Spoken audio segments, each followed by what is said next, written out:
You're listening to UFO Undercover with your host, Joe Montaldo, right here on the Paranormal Radio Network.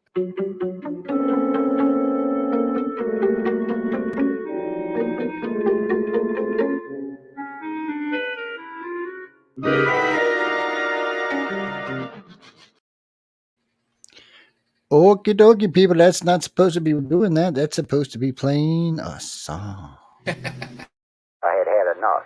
Well, you drove out there into the middle of nowhere and had some sort of loud verbal display challenging ET in general out in the middle of nowhere? That's what I was doing. I actually had a pistol in my hand at the time. I was really ticked off. When I was having this fit, I was waving the gun in the air, okay, and I had this fit. And at this moment, I said, okay.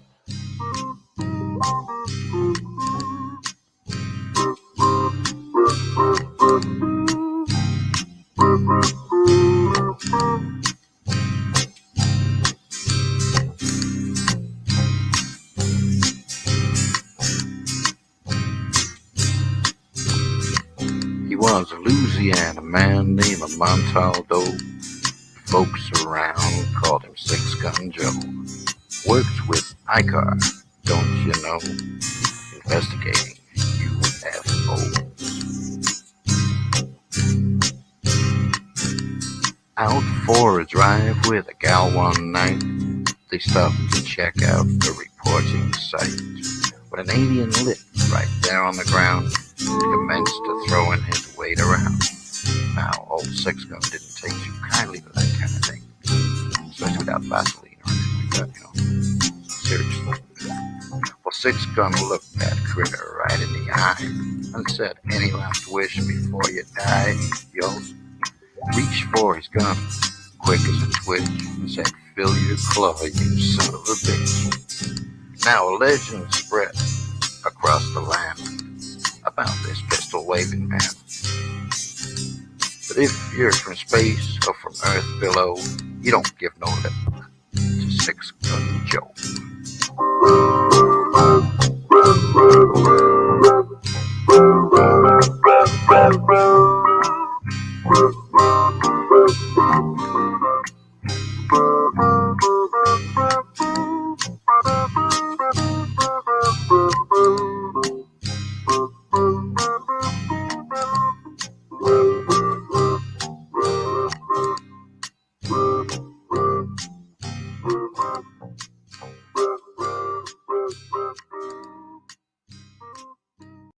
Welcome to UFO Undercover with your host, Joe Montaldo. So, well, welcome back, everybody. How y'all doing? Hope everyone's having a great morning, great evening, great afternoon, wherever you are on our big, beautiful purple planet tonight. I hope everything's going good. I say purple because I just saw an image from space where it looked kind of purpley instead of blue. No, it's our planet. It was just a weird view. That's all. No, it was no aliens or anything. Bob was not up there. Also, they don't call the Purple Mountains Majesty for nothing. That's right. So it was pretty. It was a pretty shot. So y'all could all go check it. It's somewhere up on Purple Earth or something. I forgot what they named it, but you can go check it out and look at it for yourself. I want to welcome everyone to UFO Undercover. I have Jay McNicholas with us. Lee is around somewhere. I just sent her a text, so she ought to be joining us. What is up for everybody in the world? You know, I see all kind of UFO stuff come across my desk all the time. UFO this, UFO that. It's almost to the point where it's kind of boring. I see so much UFO that I'm kind of wondering what's going on. Now, the government said they wanted to know the truth, but every day I see something from a military document or from a pilot, a Navy pilot or an Air Force pilot or a pilot from another country talking about what their Tic Tac picked up. Yeah, you want to do like the candy. But what they picked up on radar and infrared and all of those wonderful things and flare and all of that stuff, the stuff they pick up. But yet the government doesn't really talk about it. Why? Uncle Sam's not really interested in it. I mean, he says he is, but he's really not. He says he is and he says he isn't, but yet they've had ongoing top secret programs to investigate said subject since at least 1947 or 48, maybe even sooner. Harold, I can't answer that question. You mean the 2 times I was brought up there to testify? No, I can't answer this.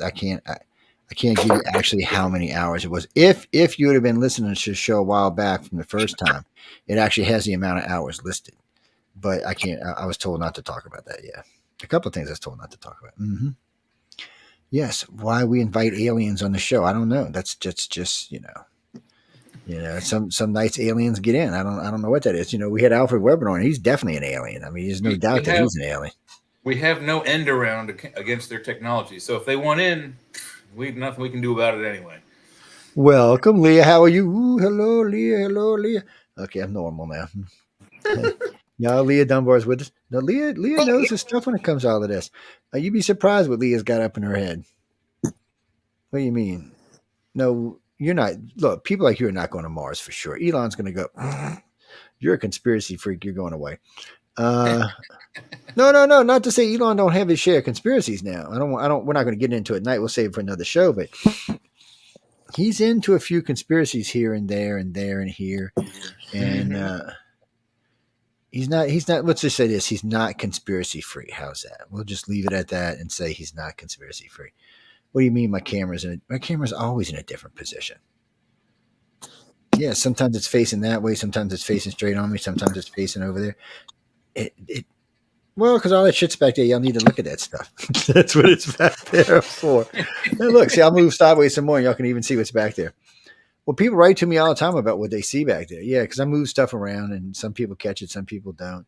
There's little trick items back there. If you look hard enough, you can see. Yes. Well, a while back, I said I would give away a case of books if somebody could tell me where the doorbell was up here.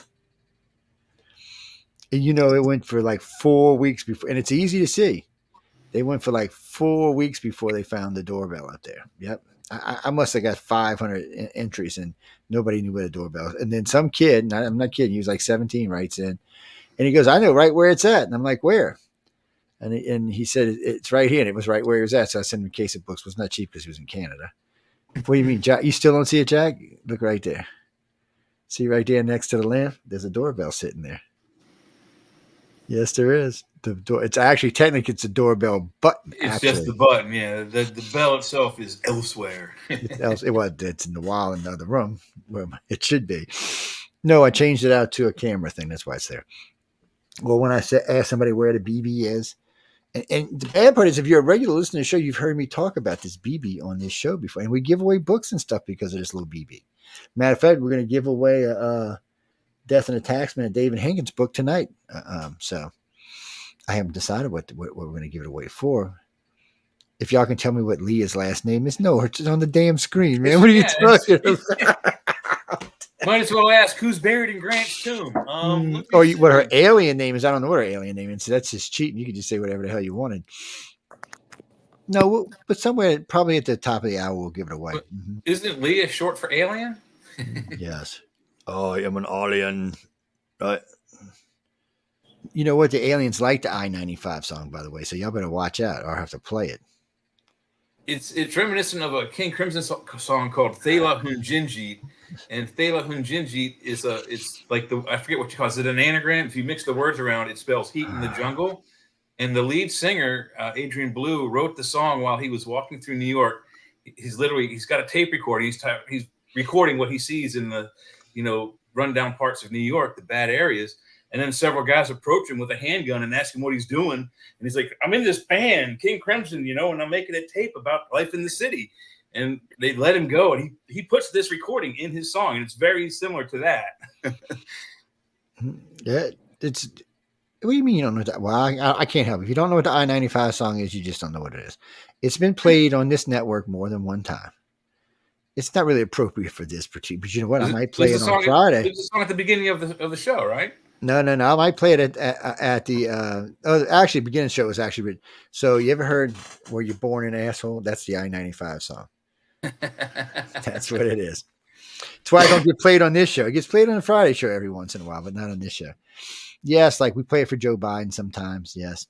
Or other people like Kamala Harris will play it for her too. No, we play it for Trump too. No, but nobody escapes the I-95 song. No. Because everybody does something stupid. I ask that question all the time. We're going to be talking about that throughout the show. Why would an alien want to come here? I mean, what is it? Hey, Look at these Well, humans. there's a lot of It's reasons. good.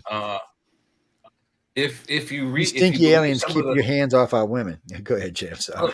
I don't think that's the only thing. I mean, Yeah, that's they're part of it. close, But if you look back at most of the old, Bible type stories of different cultures, they say that we were seated here. So if a God made this planet, he's going to want to check in once in a while and see how things are cooking down here. That's one reason. I don't know. It makes me worried. I'll tell you that. I don't. No, Jimmy. I don't think aliens are wanting to save us, help us, eat us, or any of that. I think it's deeper than that. Well, because Way deeper than that. the problem with the aliens are they've been here a long time. Okay, yes, they're older than Leah is, and she's like 500. So she's gonna slap me. You know, you don't leave the day over 30. The thing about it is they've been here a really long time. We're talking 100,000, 2 million years. They've been here a long time. They've been messing around in our society for a very, very, very, very long time. There's a remote probability, and I say probability, that they, some of them, or maybe one of them, actually dropped the seeds of life on this planet in its development to create this grand experiment we're all experiencing. Can't rule it out. So, but the point being is because they've been here so long, it would have been easy to wipe us out. I mean, 2,000 years ago. Who says they haven't 10, multiple times? And they may have. They may wipe us out and start us off. If we're not the creation that they're looking for, they may be the ones that caused the great extinctions. We don't know for sure. I mean, what was the reason for the flood? Whether you believe it as a biblical story or an actual historical fact, which actually both are true, that's one extinction level event. Yes. And it was specifically designed to kill off almost everything. 63 million years ago, we had a great extinction. Well, somewhere between 55 and 60. They argue about that all the time. But regardless, was it an accident or was it on purpose? Did somebody make that rock come here? And because without the rock, let's just be honest, without the rock, there's no Jay, Leah, or Joe. We also don't have any proof that was the rock. We don't know for sure that the Chicxulub event is that event that extinguished everything. Yes. It could have been allegedly there's a weapon that we have that creates earthquakes. Well, you got so was that Carly? No, the Yucatan Peninsula. So I couldn't even spit it out. The Yucatan Peninsula is what we were talking about. And there's all kind of things down there they find right where that rock hit. I mean, that thing was big, and it definitely. My problem is it just doesn't seem like it would have caused. 96% extinction event. I mean, there's 99%. So think about it. There are some things that eat carrion. Yes. So they should have had a much easier time going in and hiding in caves, hiding in places. And then we've got the fish population. Okay. They may not have been affected by some of the chemicals, but eventually there would have been all that shit would have gotten in the water. There would have been no sunlight for God knows how long. So a good chunk of the ocean would have been ice. So I just feel like there should have been more survivors, in which there should have been. A lot of people say, well, there were, and then they were killed off, which might be true. I mean, there have been sightings of different types of what we would consider dinosaurs in late modern era, early modern era, I should say. And maybe they were wiped out. Maybe they were killed off. I guarantee if we ever see Bigfoot, the first thing we're going to do is kill him and stuff him. Yeah. I guarantee that's probably the only way we'll get him to a scientific laboratory for analysis. Yeah. But if you know anything about the Chicxulub event, how it's described by, I guess you can call them satellite archaeologists, the rock was about the size and mass of Texas. It's pretty big. Pretty big. It hit with the impact of, I'm not sure if it was 10,000 or 100,000 megaton nuclear device. So whatever is in that immediate area, land and water, is immediately flash boiled. So any surface animals on the sea are dead instantly. And I'm talking probably down to about 100 feet, maybe more, instantly boiled to death. And then from out from that explosion, you have rings of fire that touch off into the forest and kill even everything else. And they say 99% of the life on this planet, of which we are now the top 1% of what survived, that's a big impact, but we can't prove that. It's just speculation based on data, and we don't have. Where do we have the data where we've seen a rock that big hit this planet? Well, we know something hit. We just don't know. It's a guess. It's probably. It is a guess. It is a guess, and they don't know exactly. the dates on it crumbles around, and they're not 100% accurate on the dating. But yeah, they said years. It could have blocked out the sun. Some say it could have been just months. Some say even maybe just a few weeks before the debris fell back to Earth. I tend to think it would be more like a couple of months, 2, 3 months, see, but and not that's years. the problem. So it depends on the estimates of debris into the air. So Mhm. I've listened to a couple of it, and some of the estimates, it definitely was up there for 2 or 3 years, but not. So this would have been a weird thing. So you'd have been without sunlight for probably about 5 months, and then the heavy particles would have settled back down, but the light particles would have probably stayed up there for another year or so. So you would have Yeah, had more like a fog sun, well, a smog, smog, more yeah, of a a smog smog, like yeah. LA, Yeah, yellow yes. haze So across. that probably lasted for a year or two.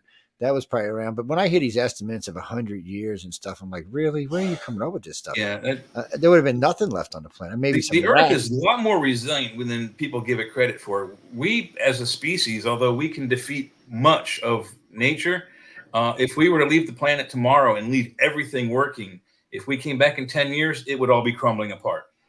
Yeah, I mean, it's In just just 10 years, without any maintenance, especially tall buildings, would be the most damaged, I would yes. say. We don't have the types.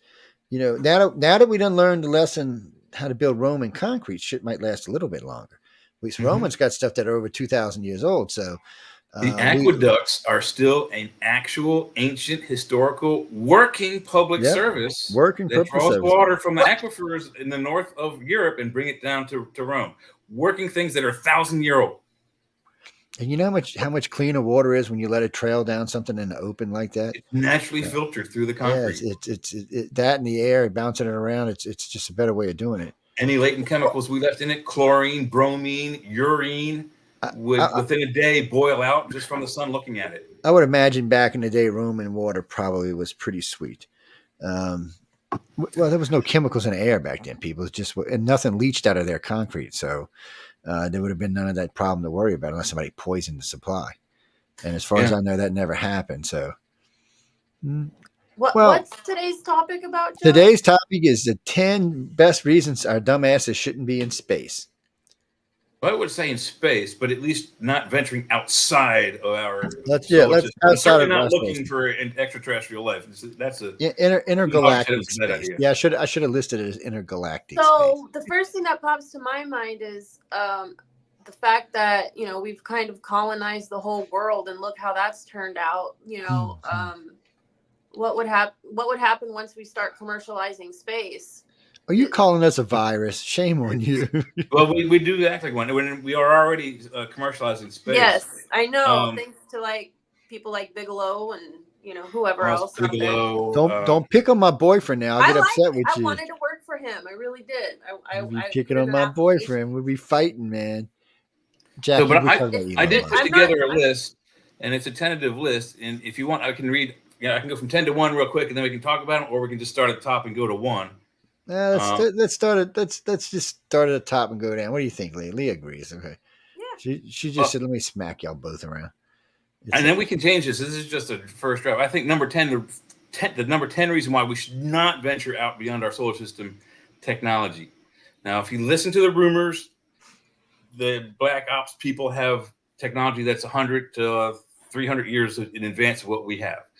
Other people estimate that it's 1,000 years in advance. But there are people out there, creatures out there that are billions of years old. Billions.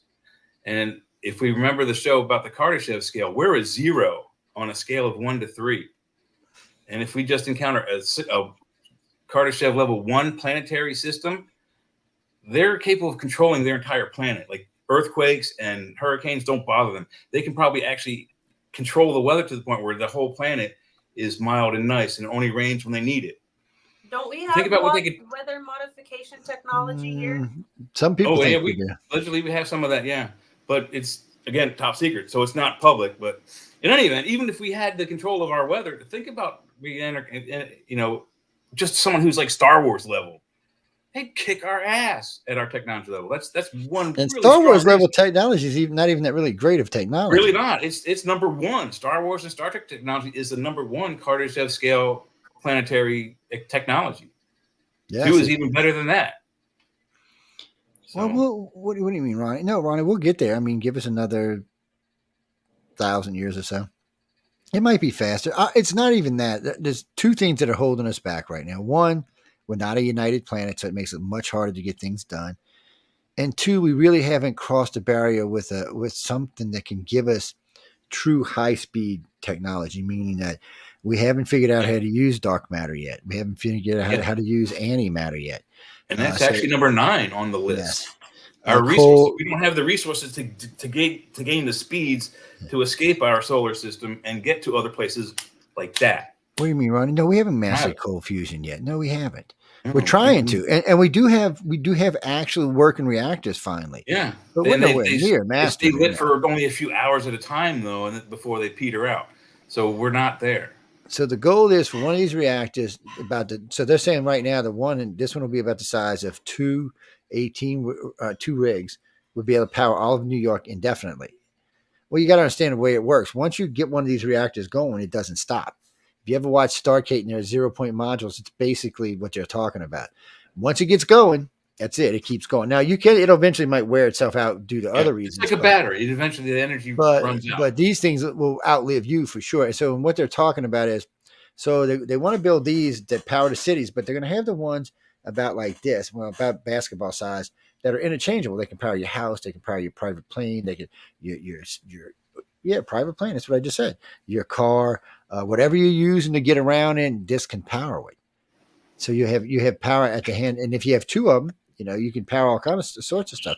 Then they talked about drawing energy from these reactors, meaning that every home could have an antenna and would allow for sharing of energy when traffic was moving around in the sky. They could have a grid on the ground, but while they were in the sky, they could actually be drawn from house to house, to business to business. Office buildings could have hundreds of them. One office building could probably keep all of New York's planes flying, anything in the air, anywhere around it. Like the hotel Tesla was in, he provided enough power for it to, power that building 3 times over. What did he need the extra, 200% power for?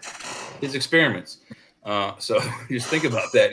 Each building provides its own power, and if they have excess, they can provide free energy to other people who don't have access to a fusion reactor. But the U.S. Army vet has a good question about what type of interstellar drives would aliens use. So I'm just going to go real quick through the Kardashev scale so it gives everybody an idea what kind of energy each scale uses. So again, we'll start at 0, which actually isn't on the original Kardashev scale. It's only 1, 2, and 3. And so, but we kind of, researchers say we're like 0.75% of a one scale. So we're not there. We utilize our energy systems are fossil fuels for the most part. Yes, there's some nuclear stuff, but still mostly fossil. Kardashev scale until we get to level 1, until we master the planet and get 100% of our planetary surface energy, where we can collect it, store it, and utilize it. We're not there. We're 3/4 of the way there, people say. Maybe half on my scale. But number 1 planetary scale is capable of capturing and storing that much energy, the whole planet. So whatever their planet produces, they don't have to worry about weather. They can probably produce and control their own weather. And they probably have devices that are at least able to deflect external threats like meteors and comets that might come nearby and threaten the planet. A level 2 society is solar system wide, meaning they can control and capture the energy of their sun, or 2 if they have a binary system. But they also can control and or have the energy tapped from almost all of the planets in their system. So think about that. You have energy from not just your sun. Most solar systems in our galaxy are binary. So you got 2 suns going like this. You now have 2 suns you have power from, plus those planets. That's a lot of power. So they could probably easily go from one solar system to another within moments, or if not hours. The next and a good example of number 2 solar system is if you watch Star Trek, the Dyson Sphere episode, where they have a big metal sphere around the sun. That's that level. That's above Star Trek level. Star Trek level again is level 1. So then after that, you got galactic level 3, Kardashev scale 3, galactic level. Now these people can harness just the latent energy out in the universe. So not only can they travel within their galaxy, lickety split, but they can leave their galaxy and go to another galaxy, if not within months or years, pretty darn quick. And it wouldn't take millions or billions a year. So they're on a galactic scale. And there are a few add-ons to this scale from other researchers. There's a 4 and a 5 and a 6, and then the 0 for Earth. Which, you know, you get into like God level when you get beyond 3. So that's where we are at that. And that. So number 3 on this scale is God level, and we're 0. We're like, you know, bacteria. Would you say that life, sentient life, would be one of those forms of energy that they're trying to harness in order to, you know, have full capacity energy? You know what I mean? The Kardashev scale isn't really a scale for what type of life is under that scale. It's what type, like what the scale of their energy consumption is. Right. But what I'm asking is, energy consumption, does it have anything to do with, you know, the energy that, say, people could have? Oh, like harnessing like the latent energy of humans? Yeah, probably so. I mean, if you're going by the Matrix scale where everyone's like a battery hooked up to like this virtual reality, yeah, that's very possible. That's 100. Like I said, they can tap all of the energy of their planet. So what is energy? The stuff you eat, that's food. The fuel you put in your car, that's energy. So yeah, if they could control even just like the lower creatures, their version of the horse and the dog, and zap their energy, yeah, I guarantee you they could do that. It wouldn't be that hard of a thing. We're all essentially batteries ourselves. Yeah, we are basically just a battery. You can actually check our voltage on a voltage meter if you want to. What is that, Jack? No, you can actually check this. I'll have to teach you how to do it one day. But and you can actually. Here's a quick funny anecdote. People don't realize this, and it's not really horribly acidic, but our blood is acidic. And people always wonder about the alien. Oh, it's got this blood that burns holes through steel. Well, it's possible. Just saying.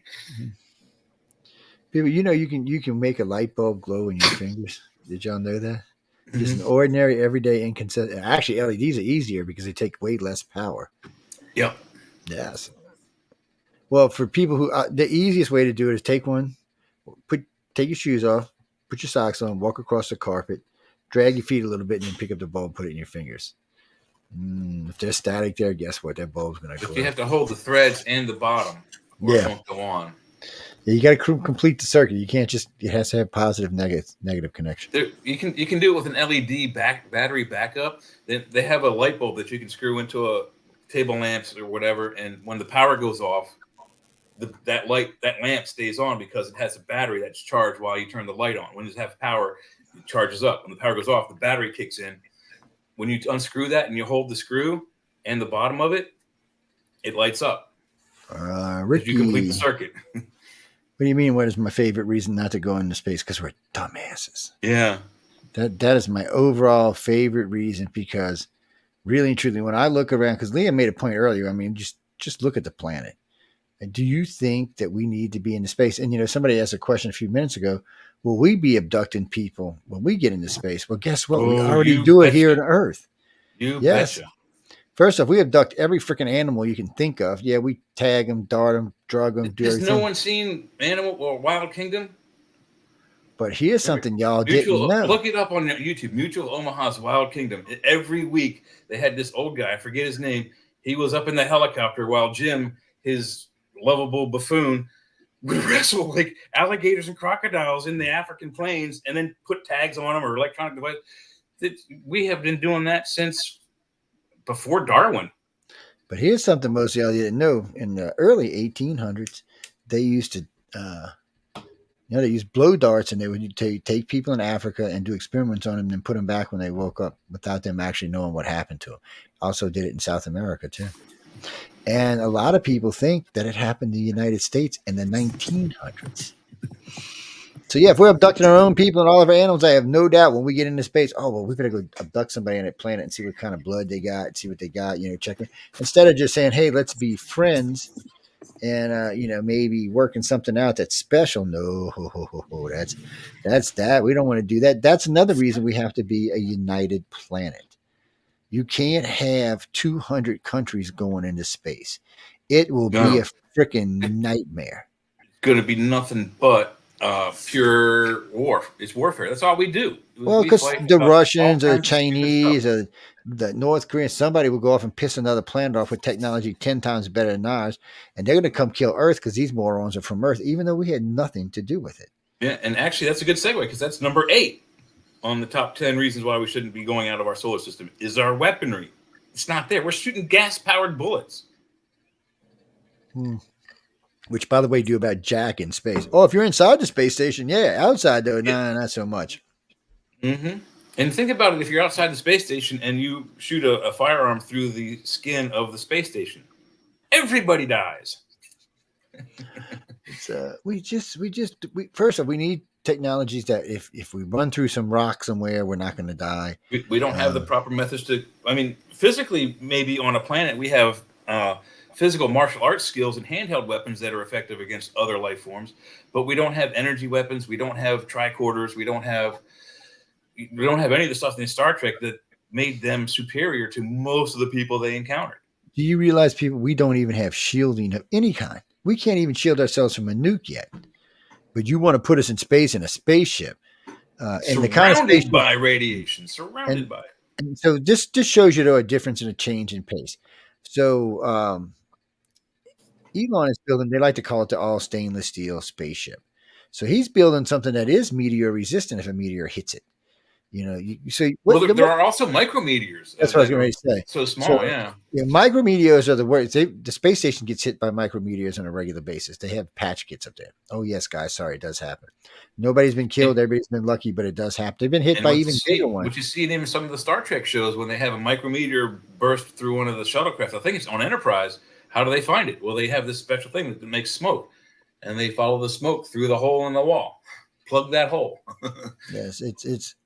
Well, you know what? I did see this, and this was funny to me because in the Navy, you're not going to believe this, but this is the exact opposite. No, so in the Navy, there's water coming in a hole. So one of the ways they taught us to seal them is they used to have these different sized corks. I'm not kidding y'all. They were corks this big up to this big, and they were pointed like a cone. And you use that, and you just get it in there and get it going, and you just hammer it in until the water stopped. I'm not kidding y'all, man. They use these. So in space, they actually use these too. Because you can hammer in. See, and out there, it's even better because it's sucking out instead of pushing in. Yeah. In the Navy, you're out there beating the living crap out of it. And, yeah, well, on submarines, they have a device that looks like a hinged pipe with 2 handles on it, and then there's a rubber gasket inside of it. Kind of like if you're a plumber, you know what a Fernco is. So it's a rubber, usually union between 2 different types of plumbing. Anyway, they use this thing like a shield, and they go right up to the water until they can get it around. And then they clamp this thing like a vise around it, and as they screw it on, it siphons off the water. That's a more permanent fix than the corks, but it's hard to do. You got to. I mean, you're going against like a you're going against the flow. Yeah, you're going against the flow. So, but yeah, people. I mean, so if we're going to get into space, we need the ships that meteors bounce off of, meteorites bounce off of, even big meteors kind of bounce off. We need lasers that can blow shit up. We need memory metal like from Roswell, that stuff you can crinkle up in your hand and you let it go and it goes and flows like water back to its original shape. But could you imagine the shuttle going through one of the rings on Saturn? Oh, it would make it would have been destroyed. Yeah, it would have been bits and pieces afterwards. But so we need the ships. As soon as it hit, it would explode. Now, Elon Musk ships is way different. The Starliner, or whatever they call it, is supposed to be way tougher. This is going to be reusable, and they're building the shit out of these things, and they want it to be reusable so they go back and forth and back and forth. Not just there. So I was listening the other day, so they're going to get everything set up on Mars. Then they're going to put a launching station on Mars, not to come to Earth, but to go to the asteroid field so they can start mining and working the asteroid field. They're actually talking about using catcher's mitts so they can just slingshot the asteroids to Mars, and Mars can catch them and then put them and start processing them immediately. And they're not going to try to clean up these gases. They're going to let this pump into the atmosphere to help thicken the atmosphere to give it like a greenhouse effect. Yep. So that we don't have to wear, right now we have to wear a suit, not just because we can't breathe, but because of the type of pressure on Mars. So they want to raise the pressure so that we can actually move around, and all we have to wear is a breathing mask and nothing else. Well, we don't want to go naked on Mars, but y'all know what I mean. Just getting out there and running around like crazy people. Yeah, being on the surface of Mars is being, I think, equivalent to 10,000 feet above Earth, which is where you need a pressure suit to fly a plane. If you're there without one, your skin boils, your eyes explode, all kinds of nice stuff. You know, Gleesy, is that your name, Gleesy? I'm not. Is that right? Okay, I'm just making sure. I'm not sure that Elon's not going to claim Mars for himself. So I wouldn't doubt it. let's say he gets over there, and it's going to be recent because the next good shot's coming up in I think in like 4 or 5 years. He's going to start shipping stuff over there. Let's say he gets 2, 3, 4 million people. He sets up his. This is a guy who is revolutionizing everything he touches. So let's see that. Let's say he puts up a shield system, and maybe even has a really advanced railgun system. Nobody's getting back on Mars but him. You'll have to be invited. You'll have to swap stuff, materials to get on there. You know, once the place comes self-sufficient, I'm not ruling out that it might not become Elon Musk land instead of Mars. And it's he thinks Earth's not a nice place to live. It's got a lot of that's problems. An amazing segue. Did you get a hold of my list before I even finished reading it? Good. Because that's number 7 is immature species. We are a hugely immature species, and I don't doubt the fact that someone with the Elon Musk type of power, if he's the first, if he goes and he's the first guy on there, I guarantee you he's going to claim it as his own. Then that's immature. Instead of sharing it as a species, again, another reason for global unity, there's another reason for war. He's now claiming this as his own. Mine, you can't have any. Well, I guarantee you the United States military isn't going to like that. Space Force won't like that. NASA's not going to like that. I'll guarantee you the European space forces and most European countries are going to get kind of pissed. So now you have one dude and however many people he gets up there with the entire planet of Earth mad at him. Maybe that's a unifying factor, but we're still immature enough that we would fight over these two places. Well, we probably would. And that's what worries me even more because I think his technology is going to be better than ours. Maybe you don't know. I mean, I'm thinking at the rate he's going to think. Some of the rumors piece this stuff. We have better stuff than he's got. And no, but let's really look at this. So we've had 3 space programs. The military's got everything you can think of. No one to date, except for Elon Musk, has been able to launch them in space and land the damn thing. Not just land it, but completely keep using it. Yeah, 100% reusable. Air Force, Navy, and Army still trying to replicate this, and they can't. China's trying to. China said, "Oh, we got it." No, last few times they tried, damn thing blew up on a pad. It's a serious task, and it's not even that he can replicate at such a fast rate. Think about when NASA would build a shuttle; it'd take 2-3 years. He's putting rockets and starships in space every 6 months.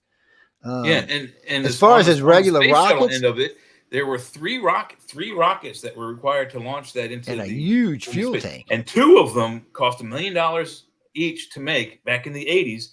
Probably adjusted for now, that would be probably a couple million, maybe 10 or 12 million each that are disposable. No, wait, I'm sorry. Those 2 are recoverable. The big one, the big fat one, the big one was like, I haven't remembered a million. That one was destroyed upon entry. Yeah. Why are you destroying that's your main lifting body to get you into space. Why are you destroying that every time you send something up? It's just waste of money. We just young idiots is all we are. We just got a lot stupid. to learn. It's stupid. It's government bureaucracy, and somebody thinking he's smarter than the guy who came up with the Dyson sphere idea. It's no, Lee is going to be Trump's running mate. What are y'all talking about? He's going to be vice president. Yes, y'all better be nice, Leah. She'd be vice president. She'd be like, you better be Zeke Leah. You're going to be in some shit. I'm just telling you. You want to pay 38% on your income tax? Keep it up. That's right. She will put her foot squarely in your ass. You better watch out. It's y'all think I'm kidding about this? Plus, she's friends with ET, which makes it even worse. That's right. I don't know. I've only seen it once or twice. She's gonna. So she'll be VP, and when you really piss her off, she'll call Uncle Bob down to come see y'all. Mm-hmm. It could be bad, people. I'm just warning y'all. It could be bad. No, she's a sweetie pie. What are you talking about? Anyway, moving on. So let's do number 6, which, if you believe some of the bulk of the abduction witness testimony and hearsay, and you have to call it hearsay. It's not necessarily a bad thing. It's what they say, and most of them believe it. We are an accelerated species. For whatever reason, we're being accelerated to a certain level. If we leave before we're ready to go out there, we could wind up getting ourselves into a fight that extincts the entire species. It's not a good idea. Again, it goes back to that. That may kind of combine with our resources and weaponry and whatnot. But think about that. We're not ready to go out there. When you tell your kid, you can't go across the street, and they do it anyway, and they get hit by a car, guess what? They weren't ready. Same example here. We're not ready to cross that street yet. We do have a long ways to go. I know that. It's and it gets to me going back to that thing earlier about abducting outside of our own planet when we get out in space. I can just see us doing it. I can. Yeah. Another thing we could run into is maybe whatever species started life on this planet, maybe they're not here now. Maybe they're somewhere else in the galaxy. What if we bump into them and they go, "Oh, you're not supposed to be here yet. Bye." That's right. Say bye, baby. There could be entities out there that are like Q, that are like, "Oh, I forgot about you guys. You're still causing trouble over there. You're gone." Phase 7. Let's move on to phase 7 now. What was that, Jeremy? What do you mean? What was by my head? What are you talking about? I was doing like this. What? I don't know what you're talking about. Oh, I still was doing like this. It's just a finger like a gun. What are you reading off of, Joe? I'm not reading off of nothing. I mean, who are these people you're responding Oh, to? he's got. Off my messenger. I got my messenger open. That's all. Oh. I just got my messenger on Facebook. Actually, I got all 3 of my messengers open on Facebook. To be honest with you, it's so. In the top corner, you can see. So these YouTube and stuff, Leah. These people that are on my messenger used to be on Pal Talk. They actually, some of them would go back as far as Yahoo Chat, but we still use Pal Talk, but just not that often. So since they can't find me on Pal Talk anymore, they just come get on my messenger. I mean, I always try to get them in the chat room, but it took me forever just to get them to go to Pal Talk. You would be surprised how many people bitched because it was blue. I'm like, what? I said, you're not going to go because it's blue? I'm like, okay, you got issues. But it did take a long time to get everybody over there. And then when we changed the way the network worked, the way we started taking questions and phone calls, so it changed. So they just said, we'll just get a message. Sometimes they make a group and they do a little group together. And sometimes it's just, let me spam Joe until he actually pays attention to what I'm saying, kind of thing. And sometimes I do, and sometimes I don't. Like this one saying, Leah's too nice to hang out with. Or what? See this? See this? Yes. And sometimes I put them on the spot. Smart enough to hang out with these guys. Oh, easily. She's easily smart enough to hang out with us. So Barry, where are you from? Barry, I've been letting y'all slide on where y'all from tonight. So where are you from, Barry? I see you on the JoJo page. So where are you from? New York. You from New York? What part of New York? Ithaca. I never heard. I have heard of Ithaca. Yeah. It's a fairly large city. Yeah, I think that was where Michael was from. One of our ex-hosts was from out there. So yes, I know what you're talking about. I can't get it in my head right now. So I met the son of the lady who had all those Hudson Valley problems. No, she was dying of cancer, so I didn't get a chance to meet her. And it was a rough show because I mean we had to talk about that, and then we had to talk about her cancer and stuff. And but yeah, it was a good book. If that's what I'm thinking it is, it was a really good book to read. It was well put together. There's a lot of stuff that goes on in the Hudson Valley. It just doesn't get talked about a lot. Yeah, I don't know why, but there's a lot of UFO sightings down there. There's lots of places in the country that get lots of UFO sightings, but for some reason don't get mentioned. And oddly enough, where Ithaca and New York and some of those sightings are in the Hudson Valley, right off to the left is Ohio, and there's Wright-Patterson, which has some top secret stuff that could be going across that corridor because most of that's like unoccupied forest. So. Well, there's a lot of UFO activity. There's a lot of UFO activity. Well, New York itself has a lot of UFO activity. So one of my favorites was when the ambassador and the 2 Secret Service guys seen the UFO over the house. I mean, not over the house, but over the apartment complex. So this is what's so cool about this case. So there was a lady who was being taken, and they looked up. It was 2 Secret Services and an ambassador looked up and seen her being taken out of her window. They seen her being taken like this, floating out of her window, and then floating into the craft, and then disappearing. All 3 of them did this. So one of the Secret Service guys never recovered. He just lost it altogether. He's last I heard, he was still in a nutter. They made full reports. Of course, the government was like, because the government the government couldn't acknowledge something like that happened, that a citizen witnessed by a U.S. ambassador, and we didn't even do anything about it. And a Secret Service agent, a guy who's specifically trained to observe. And we didn't do twit. I mean, we didn't do anything about it. So we got that case, and then there's some other cases in New York like that, and then There's quite a few of people being levitated through like plate glass windows, 50, 60 stories off the ground out of their apartment buildings.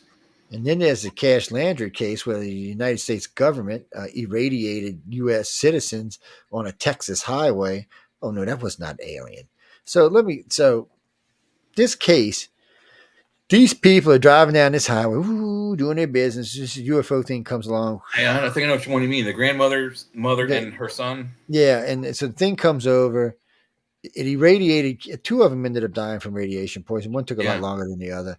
Well, the grandmother died very, very soon, like within a year or 2 after. Yeah, it was fast, and then the mother died, I think. And then it was so bad it melted the asphalt on the highway. Yes, melted the tires on the car. It's how hot it was when this thing went over. This was some type of nuclear reactor they were using, followed by what? Not other UFOs, but umpteen million helicopters and chase planes. Yes, and it was spewing fire on its way down and up. So whatever it was malfunctioning. Oh yeah, it was definitely not working. Isn't it like if it's combustible, it's man-made? If it's made out of if there's smoke. Okay. Unless it's coming out from the atmosphere, outer space, and into our atmosphere, and then catching on fire, you can expect that. But if it's something that's coming from the ground or very close within the atmosphere and is on fire and breathing smoke to move, it's fossil fuels. Yeah, it's fossil fuels. So. Yeah, Leah's right. No, it's what it was. I mean, 100%. There's no other explanation.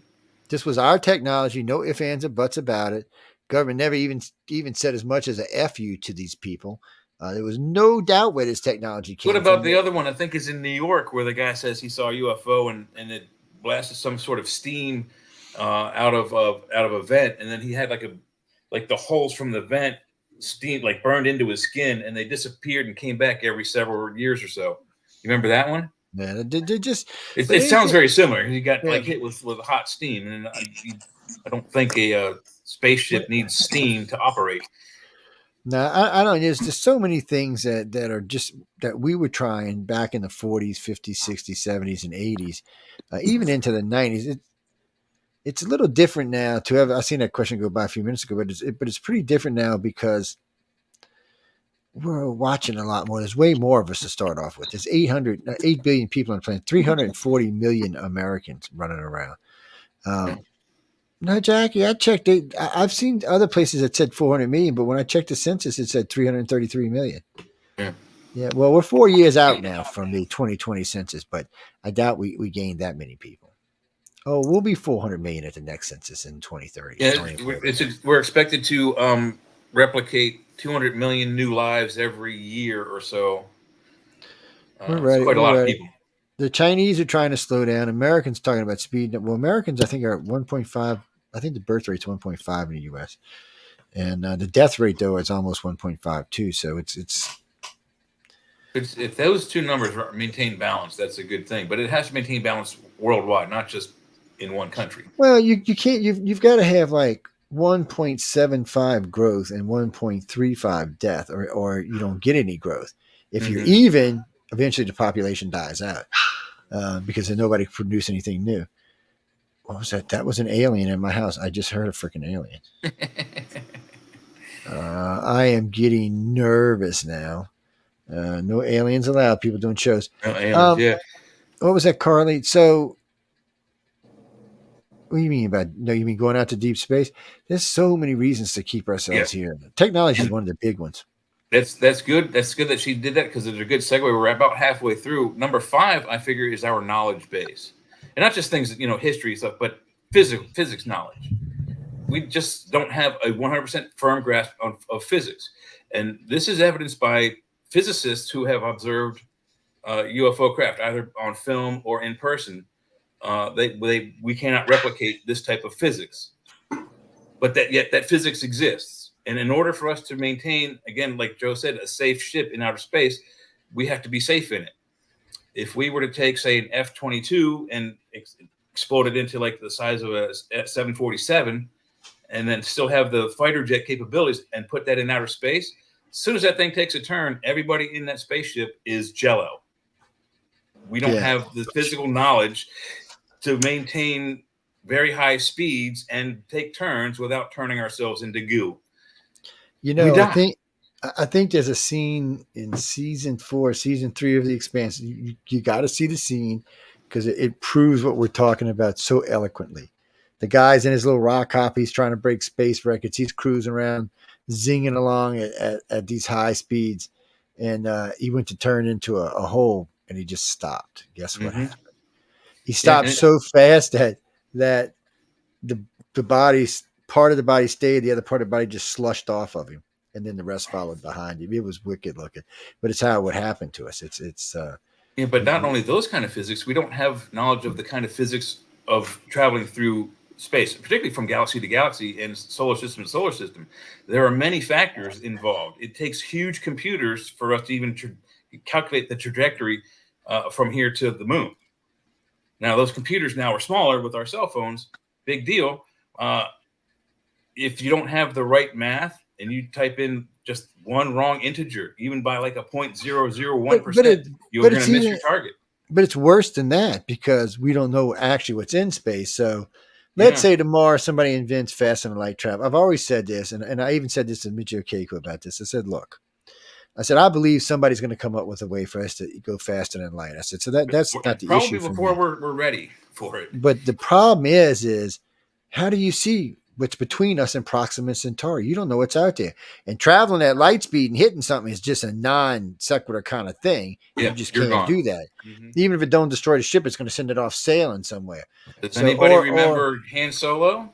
Yeah. This ain't like Dustin Crops, boy. We fly too close to a meteor storm or blast through a sun and we're over with. And that's the other problem. To avoid things you're going to encounter, because you're not going to do a straight line to something because it's moving, you're moving. So you're going to have to do some sort of a curved or linear path to your destination. Or you're going to have to time it where everything is at a particular point when you're right. So you miss everything or use gravity or other things. But we don't have a map. We don't know what's out there.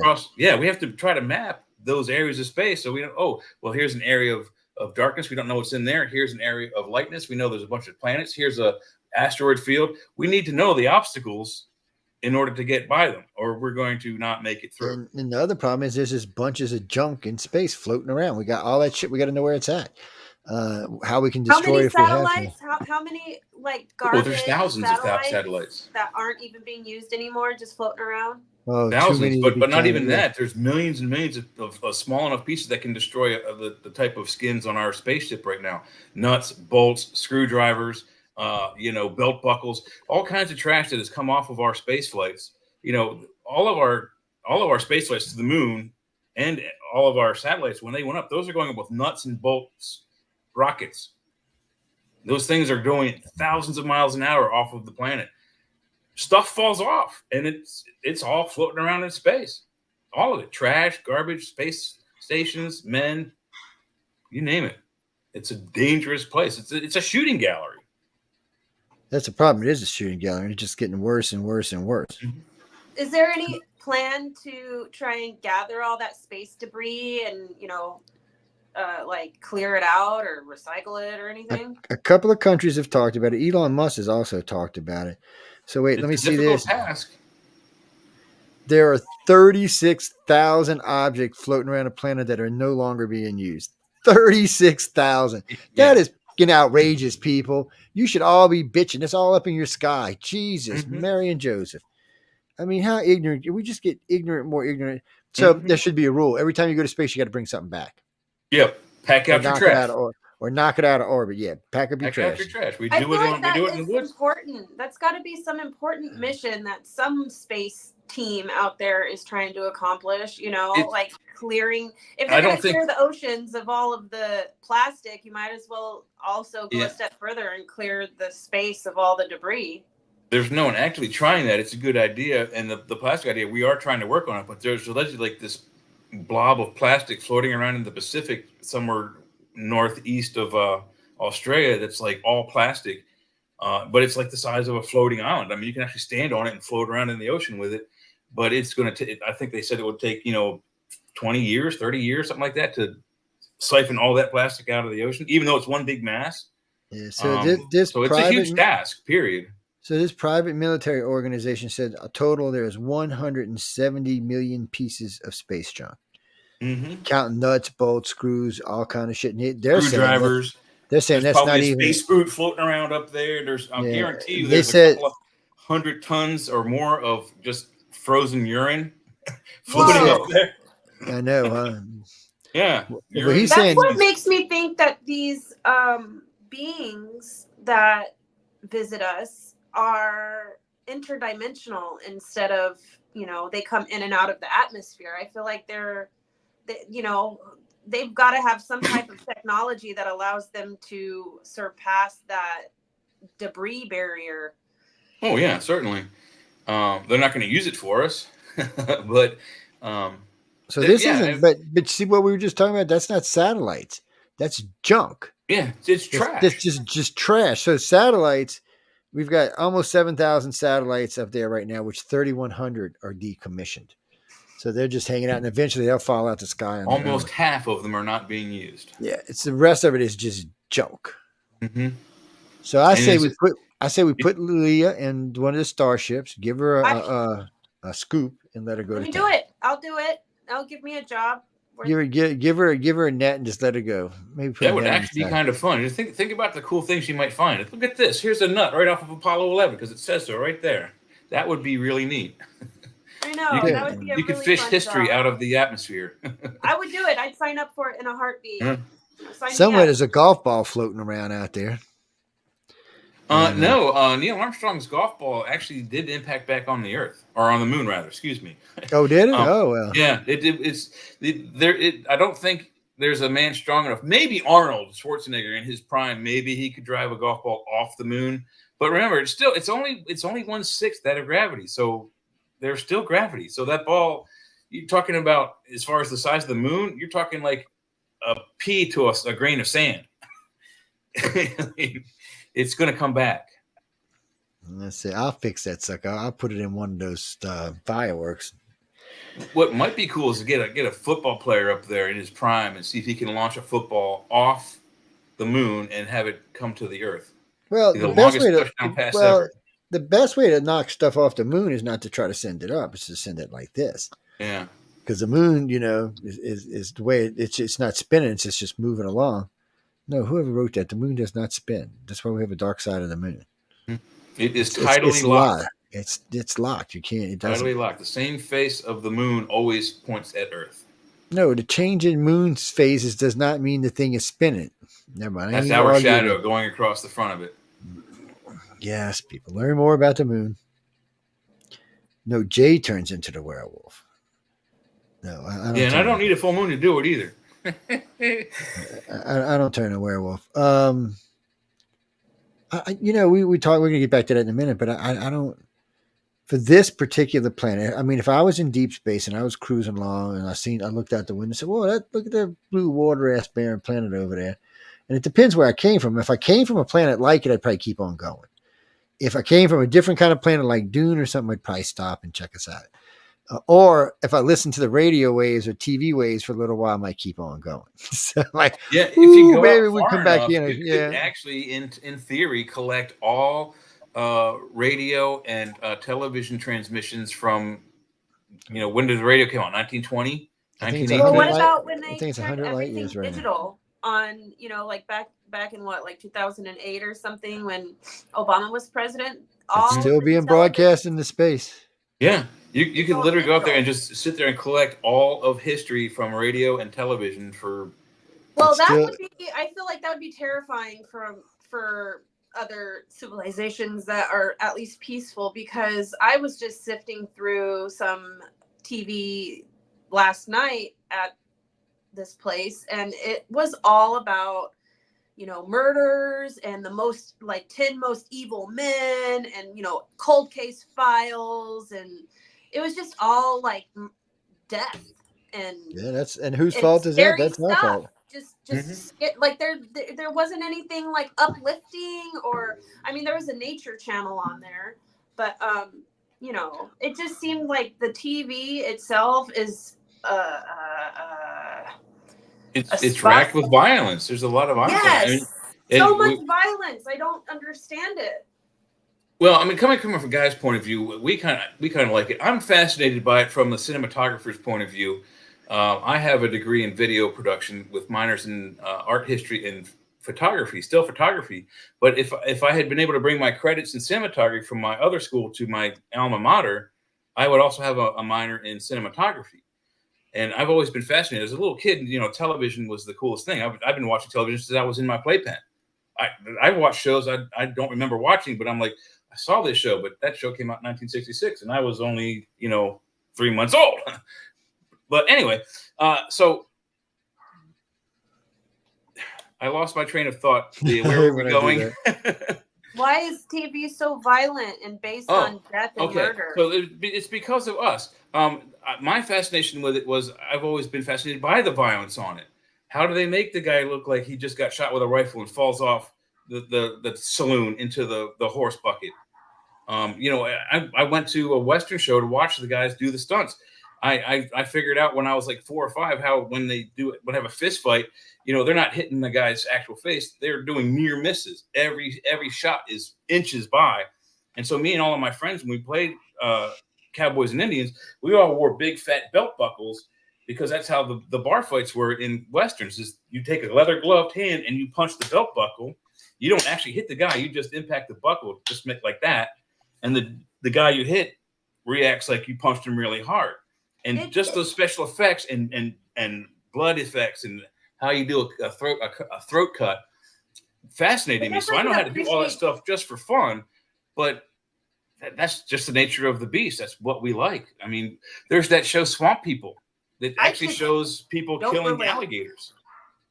I don't know. I've not been able to watch TV or movies because of it. It completely is like my brain just won't allow me to enjoy it for some reason. And I can understand like previous generations that were raised on, you know, the switch from black and white to color TV. And I was there. Joe was there. Yeah. Pretty much every other, you know, movie or film that comes out is either about cowboys and Indians and shoot 'em up, or the mob style, like, you know, Chicago style gangsters, or whatever the case may be. It's always surrounding violence. And well, I agree with you 100%, and that's an awesome segue, because number 4 is Cowboys and Indians. But before we go on to that, the violence thing, you know, we've all talked about the possibility, which is highly likely, that Hollywood is part of the information, giving out all this UFO information. Then they do have a lot of stories from UFO research that become movies. So they're trying to do disclosure through these kind of things. Maybe the reason they're showing so much violence is because space travel is violent. I mean, think about it. I mean, there's violent winds out there with radiations that can just turn us into instant goo. And it may be, like Stephen Hawking said, it may be like a Cowboys and Indians thing. You know, when the Europeans came to America, it wasn't great for the Indians, who had lesser technology, who were a more peaceful society, but they were overrun by the Europeans. Now, the same thing could happen to us. We could be overrun by technologies we encounter. But then again, based on our nature, what are we likely more to do? Find a planet that's less powerful than us and wipe it out and kill all their citizens and take that planet for ourselves. So instead of that, I mean, why don't we find a society that's more powerful than us and then try and collaborate with them and be like, hey, let's work together instead of like kill each other?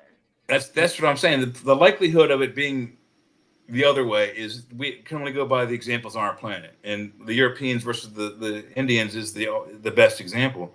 So it could go either way. If we go out into outer space outside of our solar system, we could encounter a group that's the cowboys and we become the Indians and we lose. Or we could encounter a group that's more like the Indians and we're like the cowboys and we wipe them out and commit more atrocities in the name of taking over and colonizing a new solar system. It just makes me feel like there's something like an overarching theme that this planet has is tied to, and our main export is global and tribal warfare. We've done it twice with global, and we're about to come to a third one. We tried. I was raised to believe that if we were to have a third world war, it would be the last, the war of wars. It would be the last. It would that would be us wiping ourselves and out. that's how everybody from World War I was taught, and everybody from World War II afterwards said the same thing: the world to end all wars.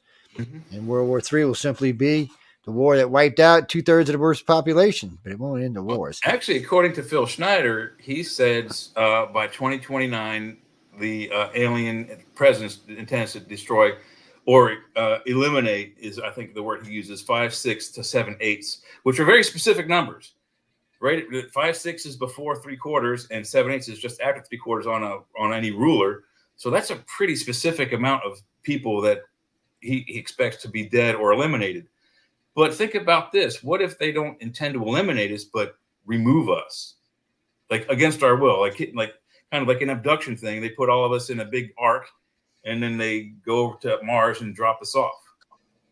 I mean, I think I'd probably volunteer myself at that point.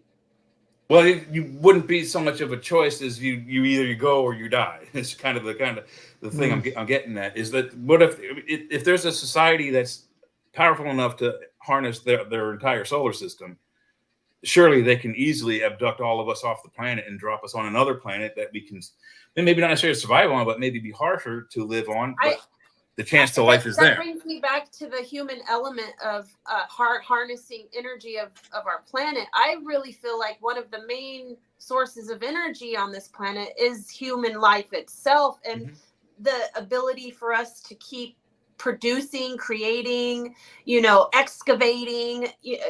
Human life persists because of human life. And so I feel like you wouldn't be able to continue to harness the energy of the planet if they eliminated the human aspect of life. That's a good point. I can't say that that's not valid, but if they were to supplant us with their society, maybe using their society, their species to re-energize the planet and just use it for themselves, that's just as harsh, I think. I mean, it's not an ideal situation, but it sounds better than them killing all of us, 3/4 of us off by the end of 2030. That I think is even scarier. So, but being moved to another planet is, I mean, how do you recover from that? Huh? I said that's right around the corner. That's 5.5 years away. Yeah. I mean, we're all, God forbid no accidents befall us, but we're all going to be here for that. That's, If I mean, there's not a whole lot of evidence to it, but there's a lot of people that have, for whatever reason, that year 2029 and 2030 come up as not very pleasant for human life. Not very pleasant for human life. Well, I don't know. There's a part of me that also feels like we're due for a cleansing. Yeah. There's only so much we can do on this planet and continue to destroy before there's nothing left to do or destroy. I mean, you're right about that, man. Yeah, and we're already doing a pretty good job of getting things ready to destroy all on our own. So we have the power, just like He-Man said. We can do it right now if we wanted to. It's all I know is we got a lot of stuff we need to work on before we go loving on anybody out in deep space. If we got to that point, I feel like it would be us going and begging other civilizations for help. Like, come on, we're bringing ourselves to the brink of extinction. Can you please come help us? There's been rumor that a few alien societies have offered that help, but they needed it's kind of like a Congress thing. They needed like 2/3 of the majority countries, the strongest countries, to agree to several things, and one of them being like getting rid of nuclear weapons for one, and several other things. So uh, until, again, like Joe was saying earlier, until we can unite and stop this bickering and that stuff with Hamas, the stuff with Russia and Ukraine, and until we can stop bickering amongst ourselves.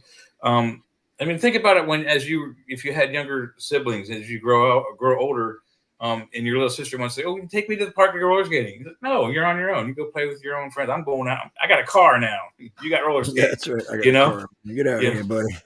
I got the car. I think other advanced races are going to look at us like, the younger sibling that's trying to tag along. Like, no, you stay over there with the toddlers. I'm going to hang out here with the teenagers. Well, I feel really bad about how I treated my little brother. I wish that I would have, all he wanted to do was tag along with me and my friends, and I never wanted him to, and now I feel bad. I don't feel bad. I used to beat the crap but out of my little sister. It's not like, I mean, especially if there's an age disparity. If you have a 13-year-old and a 5-year-old, when you're home, sure, they might fight sometimes. They might get together most of the time, but when it's time to go and go to the junior high dance, you don't want your 5-year-old brother hanging around in the hall with you. So I mean, it's understandable, but I really think that's how other species look on us, is that we're just the younger sibling trying to hang on. Oh, well, we want to come along, but they're so disinterested in us that eventually they could be mean and violent after we persist. So that's a fairly good reason. I used to throw my sister's baby Tender Loves out the window, man. What are y'all talking about? She was evil, man. I'm telling you, she's like Satan's daughter or something. That child was evil. Don't get me wrong, I love my sister, but she is like evil. Steph, if you listen, I love you, baby, but you're evil. Don't try to hide the fact that you're evil. Clara, what you got for us tonight? I hate to say it like this, but I don't put a definition on aliens as good or evil. So I do this with people too. So I judge you by your actions. I don't judge you any other way, but I judge you by you. You can say shit all day long, but I'm going to judge you by what you do. Not what you tell me, not what you're acting like, but what you actually do. That's how I judge people. Because some people are good people, but they want to act like they're not because they're scared they're going to get hurt. Some people are just evil people who just want to lie to make people think they're good so they can hurt people. But it's a tough thing in life these days. It's very objective. I think I asked a similar question to one of the authors that wrote a book on spells, and I said, "Is there good magic and evil magic?" And his example of how it works, and I think this analogy works for whether you're talking about magic spells, people's personalities, and evil entities, good entities, whatever you want to attach those labels to. You have two farmers. One farmer, his crops are dying and they need water. And the other farmer across the street, his crops are doing great and they don't need water. But a day or so comes by and a huge rainstorm comes through and revives the farmer's farm that's dying, but the excess water on the other side of the street kills that farmer's crops. Now you ask those two farmers, was the storm good or evil? The guy whose crops were revived, the storm was great. It brought my crops back. I made some money. You ask the guy across the street, how did you think about that storm yesterday? He's like, oh, that evil son of a you-know-what destroyed my crops. That's the subjectiveness of good and evil. It definitely is a matter of perspective, and we all have our own, point of view, because we all have our own experiences in life. And, I think it's all, like you said, objective. Yeah, because the actual moral of that story is that the storm itself was neither good nor evil. The storm is neutral. It just is. It has to do its thing. That's what the atmosphere does. It's the two people on the ground who perceive it as one way or the other. Evil. I can swear up and down, I'm a good person. I'm a good person. I'm a good person. But so that's it the really thing depends on how other people perceive me too. That's right, because because good people don't have to tell. That's because good people don't have to tell people they're good people. So it's not something you have to worry about. Even if you meet Yeah. somebody, if someone's trying to bait you into telling them stuff like that, it's just because they're looking for something different, or which we can't get into this show, but still, in the end, when you're a good person, people know you're a good person. I know you're a good person. Can you be both? You can be both. I'm living proof of that. I'm absolutely living proof of that. That is one of the fallbacks of the human species. We are capable of both great evil and good. I have been pretty mean in my life, and I have been very helpful in my life. It just depends what end you happen to been on. That's all. Again, perspective. It is perspective. So let's look at the Twin Towers. So they blew up the Twin Towers. America was a horrific thing. The Middle East was kind of like, woohoo, yeah, let's have a party. So, and there was more of them than us. Think about it. There's 500 million of them celebrating the destruction of those towers. And there was not even 300 million in our country crying about them, because not everybody thought it was an evil thing. Yeah, how do you like that? Even our own country, some people sided with the enemy.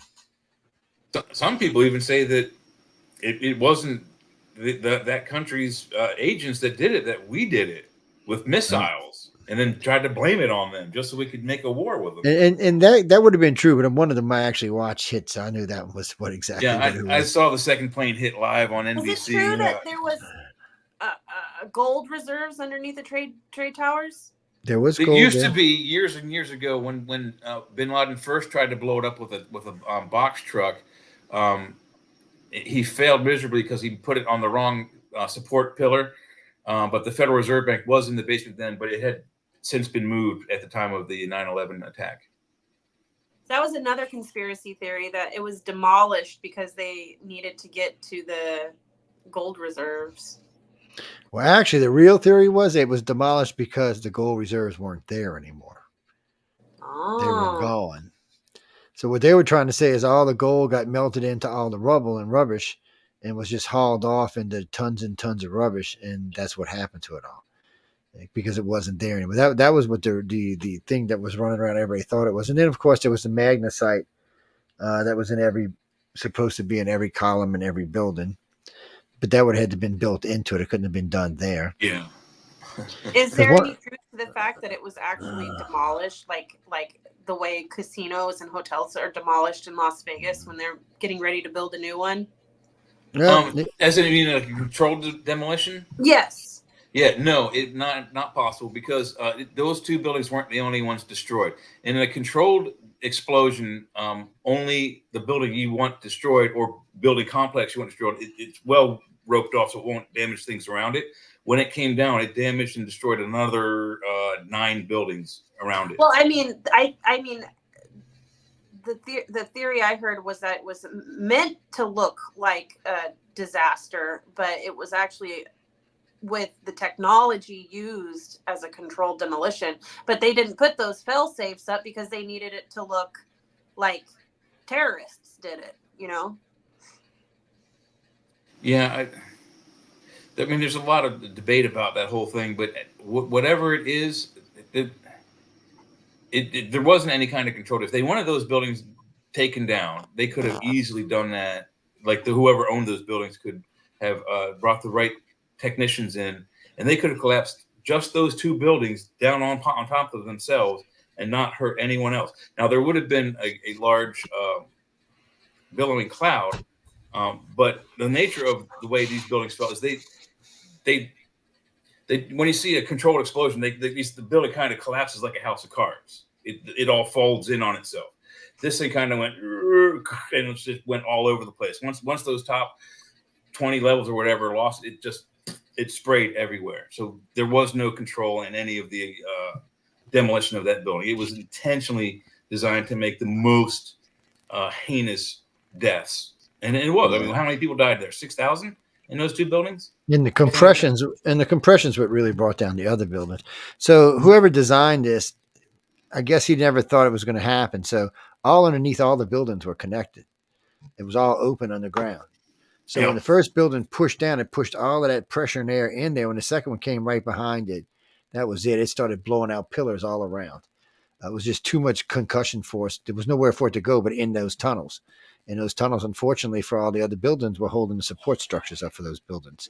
And that's why they had when they dug it up, they had to dig down Yeah. 5 or 6, 7 levels. Well, no, but that's why so many people thought that it was some kind of weird demolition, because no one knew how. See, everybody thought the buildings were just sitting on top of the ground. They didn't realize how deep down they actually went, and they didn't realize that it wasn't even a tunnel system. Each one of them has an underground garage. Yeah, it was like a completely huge underground garage connecting all of them together, and that just collapsed. That was just too much for them. Ronnie, the reason the ones he didn't even have enough TNT to worry about. I don't even know what that was, that first attempt. I'm not even sure what that was supposed to be.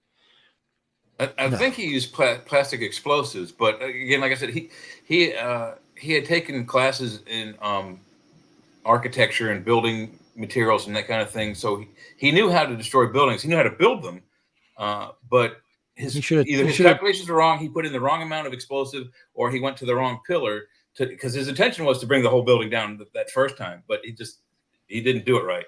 He should have took a lesson from Timothy McVeigh. Yeah. No, he didn't use plastics. He used fertilizer.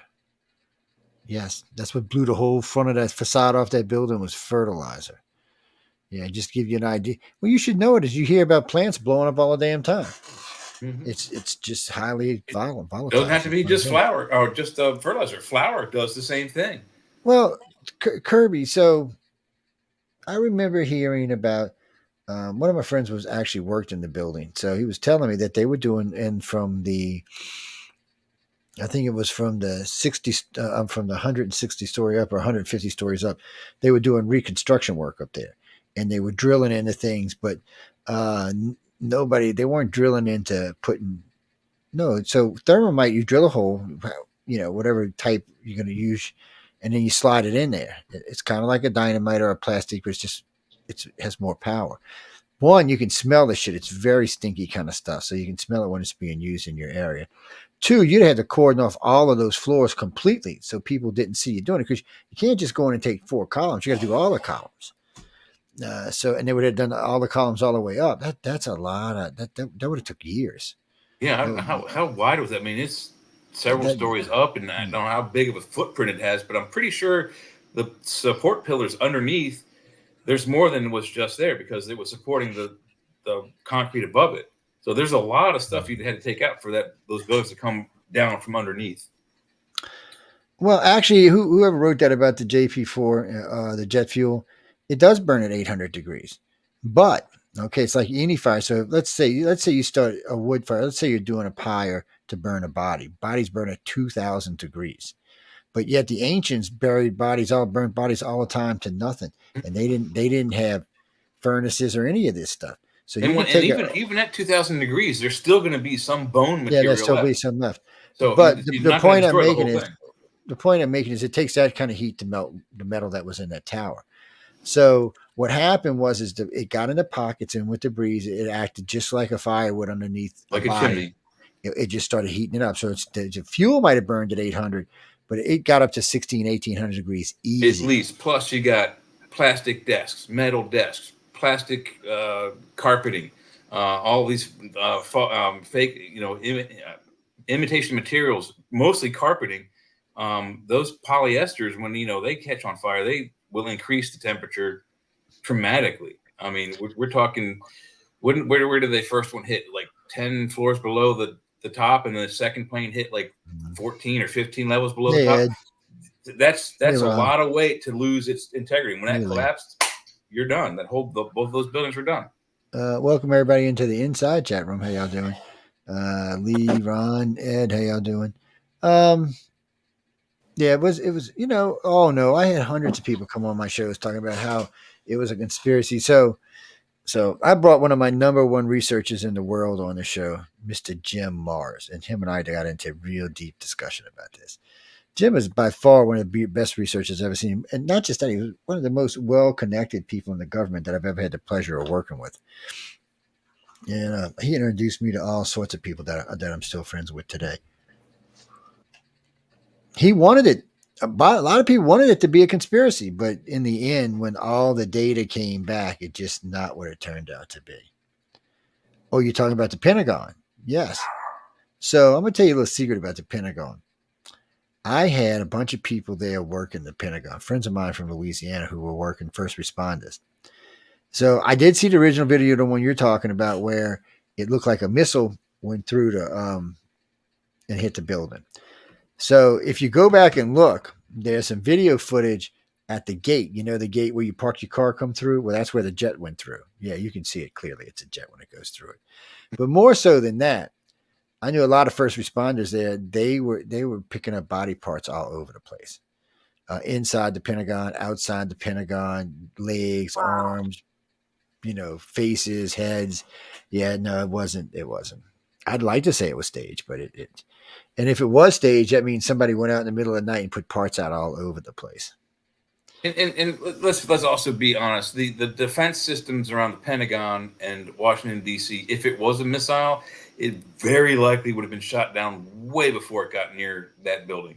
Wasn't there another plane that was hijacked? Yeah, Flight 93, which was coming from shot California, hit in somewhere in Pennsylvania. Yeah, it was shot down. So you can hear people on the phone talking because they were taking the cockpit back.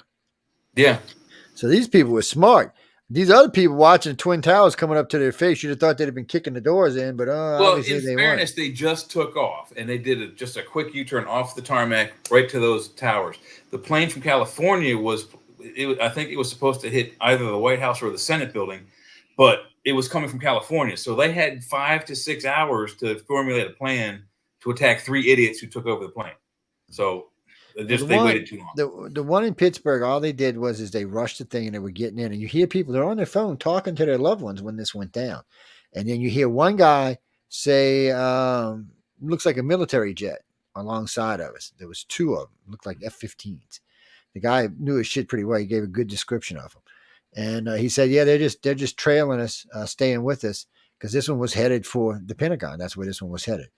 They knew where it was headed. They knew what the course was. They'd already plotted out the course, and they shot it down. With everyone in it? Oh, wait, no, I'm sorry. That one was headed for the White House. Yeah, they shot it down with everyone in it. Yeah, it was either the White House or the Senate building. Yeah, wherever it was. Did they all die? It might have been the Senate. Yeah, no one survived that plane crash. So the government said, no, we didn't. But unfortunately for the government, the plane came down in 2 parts in 2 different places, which suggests something blew it apart. Not that it blew up in the air, not that a bomb blew up from the inside, but something hit it from the outside and knocked it out the sky. And you were never able to talk to the pilots that went along. They never let you interview anybody that was involved in it. And all they said was it was a terrible accident. No one ever gave a firm conclusion of what happened to the jet. They tried to say that they broke into the cockpit and they tried to accelerate too fast and it snapped the plane in half. It's not what happens when you accelerate a plane too heavy. It will flip over and it will fall out the sky and kill your ass, but it ain't going to break in half. They're not designed to do that. And then, the FAA caught a lot of trouble, but they shot that plane down. And they would have shot the other one down. They just couldn't get to it in time. It's what bothered me is the second one that hit the towers, they should have been jets all up in the air. Yeah. We should have had jets scrambled all over the place, man. We should have had jets scrambled. First off, we should have grounded every plane that was still in the air. And anybody not responding, there should have been F-16s on the side or F-18, F-14 or something. Yeah, I believe they didn't ground air traffic for at least another hour after the Pentagon was struck. Yeah, it was handled in a piss poor fashion. That's the best way I can say it. Well, you can say it was a conspiracy, and maybe it was, but they did have 14 Iranians they tracked around, there is some evidence that both the CIA and FBI knew certain aspects of all 3 of those teams or all 4 of those hijacking teams were in the country. Neither agency told the other, hey, we saw these guys you're looking for. Hey, we saw these guys you're looking for. No one said anything like that. Had they shared that information like good law enforcement guys should, it probably never would happen. All of those agents would have been arrested as soon as they got into the country. And so we found out after all this shit went on that President Clinton had known about this. The FBI, CIA, and 5 different organizations knew this was coming and knew there was people in the country to do this. But since they weren't allowed to talk to each other back then, no one ever told anybody else. So no one was preparing for it in any shape, form, or fashion. No one briefed the president. No one did anything. So boom, it just happened. And after it happened, we had to deal with it. And then, of course, after they traced everybody back, they came from, Afghanistan and Iraq, which we had already blown the living shit out of Iraq. But guess what we're going to do? We're going to go blow the living shit out of Iraq again. And now it's an easy target. We didn't even have to worry about nothing shooting us out the skies. Carly, it's a dangerous world we live in, is all I can say. Yes. Yeah. What do you mean? Excuse me. Oh, shit. Sorry about that, guys. Yeah, me too. So what do you mean? Why won't the aliens? Why would they? Okay, let me ask you this. Help us? Why do you want to go get in the war in Africa? I mean, we're bitching about even giving arms to the people in the Ukraine and Israel. We're not even in the wars. But you want us to go get no. So what? We're going to go fight with aliens whose technology is far beyond ours. I imagine they have weapons that they don't even have to blow up anything. They can just send out a signal and jam all our crap up like an advanced EMP. We have this thing here on this planet called freedom of choice, like free will. And I think what they are intending us to do is the right thing with that. Instead of like going and sending all our weapons to kill more people, like, there's got to come a point where somebody is like, well, maybe we shouldn't keep killing ourselves. And we're really good at it now. We evolve beyond that point, and I think that's probably part of the reason why they don't want to help us. We don't help ourselves. Right. With the technology we have right now, not the possibly fictional stuff that is hidden in bunkers in Nevada. We have the technology on this planet right now to eliminate all kinds of things like money systems. We don't need it. We have ways to eliminate hunger. We're not doing it. There are more people hungry in this country than there are in other countries because we're a fairly large country. But there are hungry people. Homelessness. We could solve drug addiction. Homelessness, drug addiction, probably cancer. If JFK did the JFK challenge in 1961. Let's get ourselves to the moon and back in this decade, and let's do this. And the other things not because they're easy, but because they are hard, right? If we did the JFK challenge, let's knock out cancer by the end of 2030. It would happen. And if we had the JFK challenge, let's knock out hunger by the end of 2030. It would happen. They put a bunch of rocket scientists together with the least amount of money they could possibly give them and sent a whole bunch of lunatics to the moon. Literal lunatic, crazy people that flew really fast planes. They sent them to the moon in 10 years. We can do that with all the things we want to accomplish if we give them the JFK challenge. But nobody wants to take those challenges up because they're hard. They're not easy. Well, and that's the thing. Well, we know why FOMO don't want to take it up because they don't want to give up giving everybody chemo instead of a pill. Yeah. We'd all like a pill and get over cancer. Oh no, that's let's put you through 30 chemo sessions and then give you some pills. It's If the drug dealer gave you your shot of heroin every day for free, he'd be out of business in like a week. He wouldn't be able to buy more for you. Well, okay, so I just seen a comment a second ago, but let's look at it a different way. So we know some things have been cured, like syphilis C, and not syphilis, hepatitis C has been cured. But you know how much a shot costs for hepatitis C, ladies and gentlemen? $90,000. $90,000. I can't afford $90,000. Granted, I don't have hepatitis C, but I still can't afford $90,000. Lee is rich, but the rest of us poor bastards. She has not.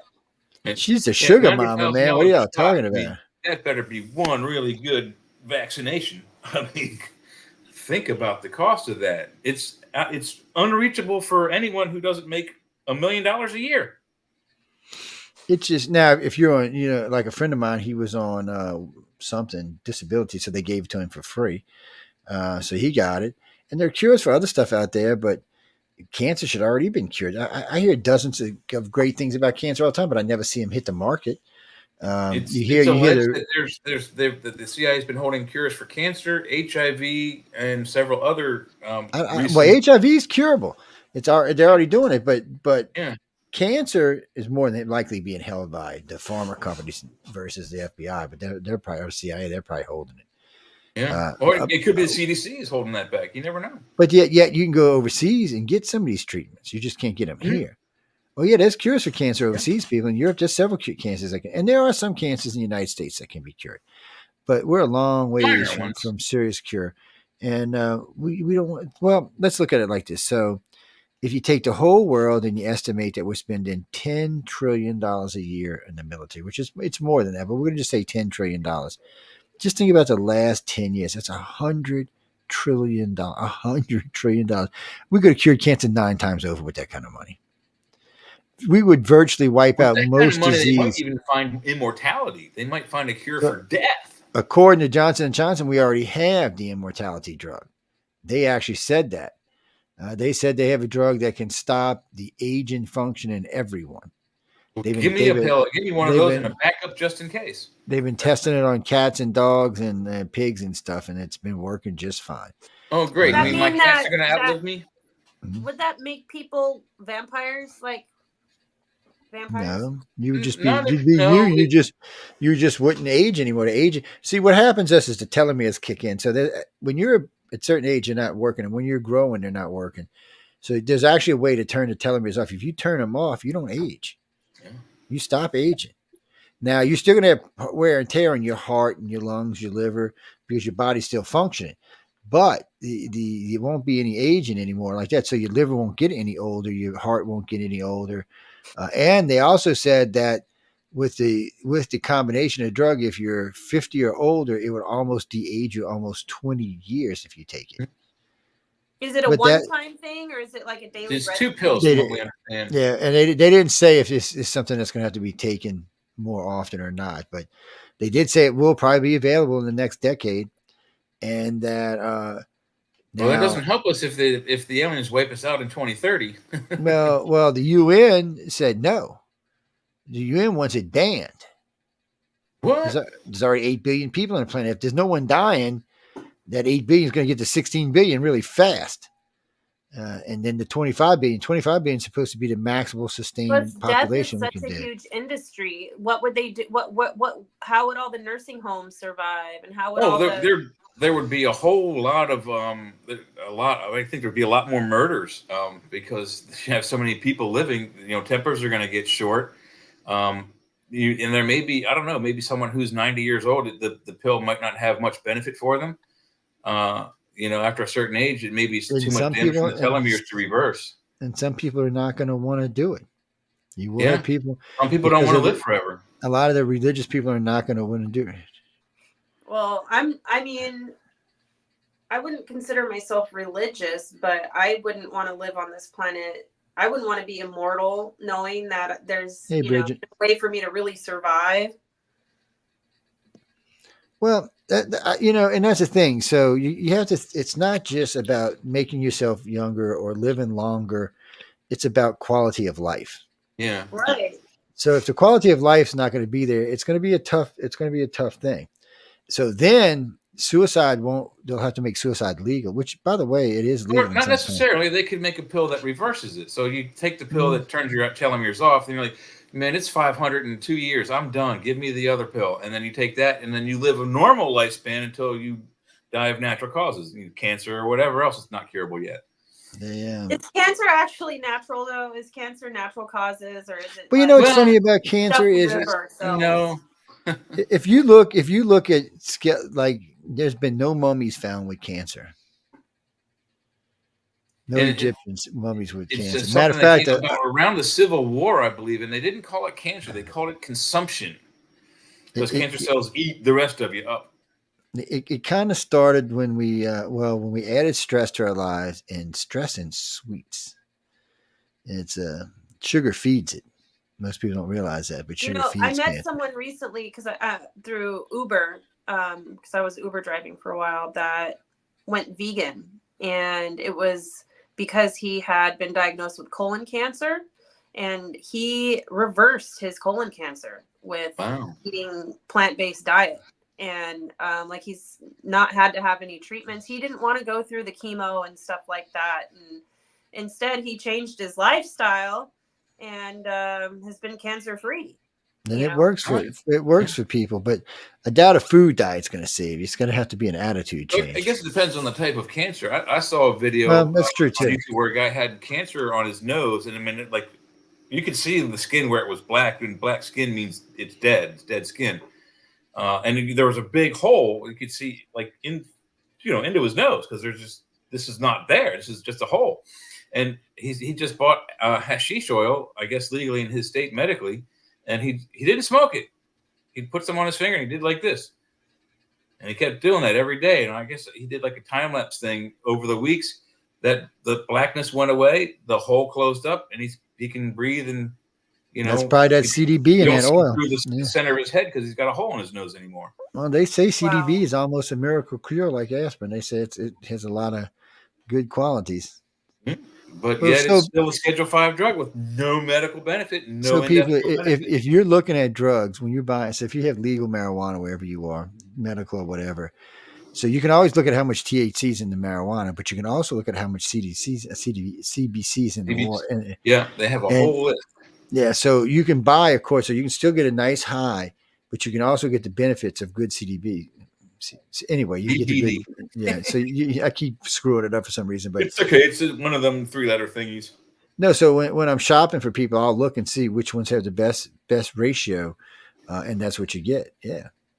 Well, if you're gonna get the benefits of marijuana, you might as well get the real benefits of marijuana, because THC is not really giving you the real benefits. My mom, bless her heart, just before she died, she knew I had been smoking weed in high school and in college.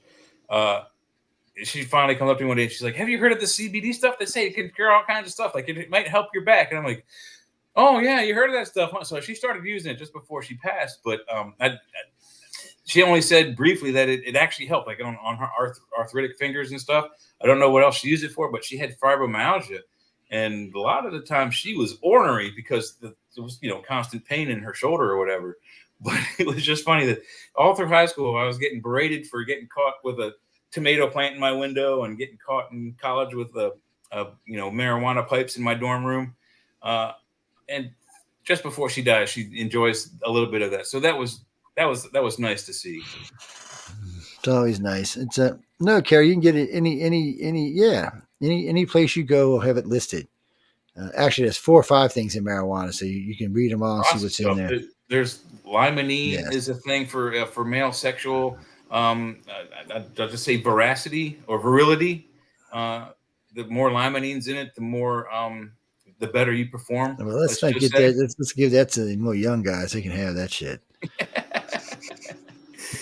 Young guys aren't the ones that need it. It's us old guys that need it. No. Trust me, this old guy don't need it.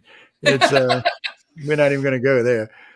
No, so what are you talking about? All right, I'll put y'all all in your place right now. My dad was 55 when he married my 17-year-old mom, and kept her happy until the day he died at 74. You figure it out. I'm just saying it's different for different people. Mm-hmm. Different. We all have different genes. Yeah. Currently, right now, I'm wearing some Wranglers, and they look nice, but just fucking with y'all. Yeah, some guys, unintended, peter out at a certain age and need certain boosts. Well, it's funny. Ego. Who was it? Somebody just got busted for this, for selling Viagra, $25 a pill. What? They was just selling. They got caught in New Orleans selling it $25. The dude said he was selling like 1,000 pills a month. Jesus, if you get the prescription, I think it's only like $7 or $8 a pill. I'm like, damn, people, y'all some desperate SOBs. I think somebody thought it did more than it did, but we're gonna leave that alone. Yeah. What do you mean? Aliens don't even heart attacks, but I don't even know if aliens. No, I don't know if they procreate the way we do. No, I mean, not that we know the Greys don't. So we know the Greys actually grow theirs. Yeah, it's alleged that they download their consciousness into new biomechanical constructs. But even when they create new ones, they grow them. Mm-hmm. Well, I don't. So I don't exactly understand it all, but in their society, it seems like they may. So like here, we breed like rabbits. They don't. So you may see a breeding pair every so often, maybe every 100 years or 500 years or even 1,000 years, they may have a kid. And possibly an artifact of long life. Yes. Yeah, 1,000-year because lifespan, well, no, their lifespan's over 1,000,000 years. or more than It's that. Yeah. so the thing for them is they know this, so they have a huge society that's spread out across God knows how many planets. So they could breed more if they wanted to, but they understand, six. I mean, we're ridiculous. We're 8 billion of us. 6 billion since I've been alive. That's freaking ridiculous. Do you realize it's going to be almost double that if I'm alive that many more years? I mean, that's crazy. You're talking 16 billion people on a planet. We got to work on that. Now, if Elon his dreams come It might through and not you be put a such a billion on problem Mars, if I think the planet can handle it. We don't know. Like if you go into certain buildings in America, the fire marshal in that area has, especially public buildings, has determined the size amount of people, civilians that can go into this building during operating hours. But during an emergency, they have a number for if there's like, an evacuation, whatever, this building can hold that many more for an emergency purpose. There's probably something like that for the planet, and how many species and how many of each species the planet can actually support. But the problem isn't that the resources are finite, which they are. The problem is density. There are too many people in densely populated and packed areas. If we spread out, we might have a lesser strain on all the resources of the planet. Things might go a little better. There might not. It might be easier to fight homelessness and hunger. But the problem is we have too many people all together. That's a big problem. It is. I know the last think tank I seen said 25 billion is optimal amount. They said that's turning all of America's heartland into farmland, and all of Brazil and most of Central and South America into farmland. They could feed the whole planet. And they don't need everybody's all, what are you talking about? No. Okay. I believe that when I was a kid that the rainforest produced most of the oxygen. It does not, by the way, not even close. Plankton, it's plankton. I think is like 78% of it or something. Yeah, plankton and lichen are probably the so when we talk about climate change and global warming, if for some reason we kill the convection currents in the ocean, we kill the plankton. Guess what? We killed ourselves. The plankton or the majority of us anyway. Well, even above that, almost any break in the food chain would be disastrous for all species. Oh yeah, any break. I mean, it'll take eons for it to change. If all the cows tomorrow died, there would be a huge gap in food worldwide. Well, and the convection currents will probably get back one day, but we don't know how long they're going to take to get there. So, what do you mean global warming? I don't believe in global warming. I do believe in climate change. It's a different thing. Climate change is a natural process of our Earth's atmosphere, and there's nothing we can do to stop it, change it, or make it better. Yeah. The reason I know it's climate change because here where I live in the deep south. Like it's steamy, hot, and muggy. It's actually been cooler down here, both winter and summer. We've actually seen snow 4 or 5 times in the last 10 years, which before that I only seen it once in every 10 years. So I saw snow in Savannah in my 13 years, at least twice, possibly 3 times. So we used to see 98 and 100% humidity daily. Now it's more like 95, 94, plus it's still 80, 90% humidity, but the temperatures have come down and the winter times they've gone up for us. So it's a difference. It's different here. And Savannah, Georgia, you can walk around if you're, one of those people that isn't always cold. You can walk through Savannah, downtown Savannah, Georgia, with short sleeves and short pants on through December.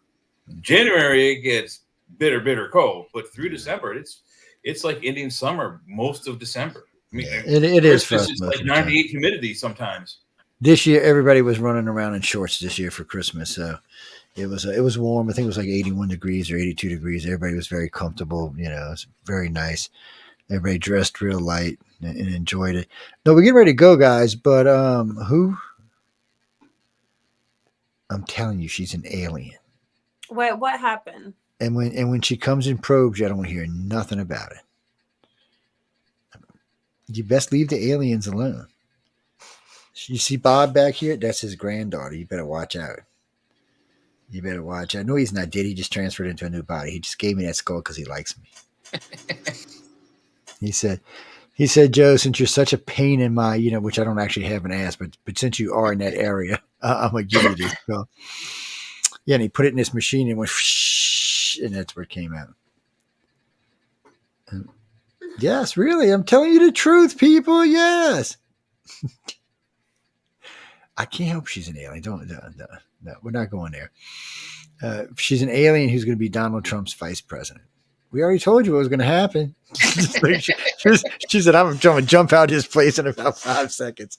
No, if it's a serious question, I'll take it. But we got to get out of here in a few minutes because the Outer Realm's coming up with the fabulosos Michelle DeRocher. Yes. Yep, and we got 3 more on the top 10, which we can do next Wednesday. Wait. No, there's Michelle. No, Michelle is my station manager. She's not my girlfriend. She is in charge. Yeah, she is the boss. Oh, what you thought because I always defer to her? You dumbass. You should pay more attention when I'm on her show, then you'd know. She always calls me boss, doofus. Mm-hmm. But she's really and truly, she has full control of everything that goes on in this network. I don't fight. I mean, I got some stuff I like to change and do every once in a while, but she is the one who runs it. She is the one that's responsible for where it is right now. Yes. And if you want a job on a network, you got to talk to her. Well, you can come through me, but eventually you're still going to have to talk to her one day. Mm-hmm. Look at Leah. I'm running. Give me the door. She's actually a sweetie pie. She's actually really good at what she does, and she's really a nice woman. She just, when she wants something done, that's what she expects it to be done. No, but that's not a real question anyway. What did you want to know? Oh, that you're talking about. Well, I'll ask both of them. But so you want to know what? Just get to your whole show. We'll do a real quick one. So basically, Ronnie over here. Ronnie, where are you from? Wisconsin. I don't even want to know what part of Wisconsin you're from. No, I'm serious. I don't want to know. So what do you want to know from Wisconsin? So he basically wants to know. He believes us that the aliens are coming here and visiting. He just can't understand what it is, even if it was in the past, what it could possibly be in any shape and form and fashion that they could find interest in us. Well, it's like finding interest in a jackass. That's his words, not mine. Yeah, it's arrogance that they're here just for us. We're not the only lifespan on this planet. A, we're not B, the smartest. If any of the 1 to 12 entities, species that are on and interacting with this planet currently created life here, of course their interest isn't just us. They want to see how everybody else is doing. If you look back at Star Trek 4, the dolphin, the whale thing, whales have been on Earth far longer than man. So same with dolphins, and they haven't changed in millions and millions of years. So maybe they're here for the dolphins. Maybe they're here for something that's so far down under the ocean we don't know what it is yet. We haven't found it. It's not just us. Bridget said Lee is a shape-shifting dolphin. I don't know what I am. She's definitely an alien there. No, so what do you think, Lee? I mean, you've been in this a long time. You've been doing all this stuff for a long time. We've been talking about this for years. I mean, what is it? Do you have an idea why you think they might want to visit us and aggravate us and irritate us and enlighten us at the same time? Or do you feel? Let me ask you this: from your own personal contacts, do you feel enlightened? Do you feel changed? Or do you feel like you want to bitch slap them? I feel like they come and go in my dreams. I don't know what to say about that. So I feel like dreams have something to do with it. And I was really young when I had been contacted for the first time I can remember, and it feels like it almost just feels like I was a part of some kind of experiment or something. I don't know. I don't really have words for it. I'm still trying to figure it out myself, but it might not even be important. I don't know. It might not even be that big of a deal. I feel like maybe I was set out to accomplish some type of mission and I failed it, and so they don't want to talk to me anymore or something like that. I don't know. Well, I doubt that's what it is, but more than likely in your case, what I would bet money on, because you're still pretty young, is the fact that somewhere along the line they seen it was causing you grief and decided not to let you remember anymore. Now, you can ask for downloads and you can push it till they start touching your brain again, but that's entirely up to you. But I really feel like, because I've been knowing you a long time, I really, and this is true for a lot of people who have had these experiences. Sometimes they become overwhelming, and not just because the experience because of life. Sometimes we have things going on in our life that alien contact does not really, let me say, how can I say this, help. I wanted to say it much differently, but I mean, really and truly, you got shit going on in your life, and an alien comes up and decides, oh, well, I'm going to take you on board my ship and have some experiments with you. And meanwhile, you're thinking about other things, and you're like, how am I going to deal with this, and then deal with this, and then deal with this? It's a lot. It's a fucking lot is what it is. And it's not easy for anybody who has to go through this. And then sometimes I think because of what they do and how they take us, I think sometimes that leaves residual effects that can ripple through our lives and cause other problems. Because if you're not with someone or around someone that understands it, it's just going to make for more problems. Or Yeah. it can bring up feelings in you, and I don't mean you personally, but anybody. It can bring up feelings in anybody that can cause other problems in other parts of your life. It's just, And I've tried talking here's a to good way to people. think about it, about Okay. the experience of abduction. And I can't say that it's happened to me, but if you ever have been in the hospital and been on painkillers for kidney stone, like I have, or whatever ails you, or you've gone to visit someone, a parent, a sister, or whatever, that's been in the hospital, even a sister who's had a child, you go to visit her after the child is born, which you would do in a family.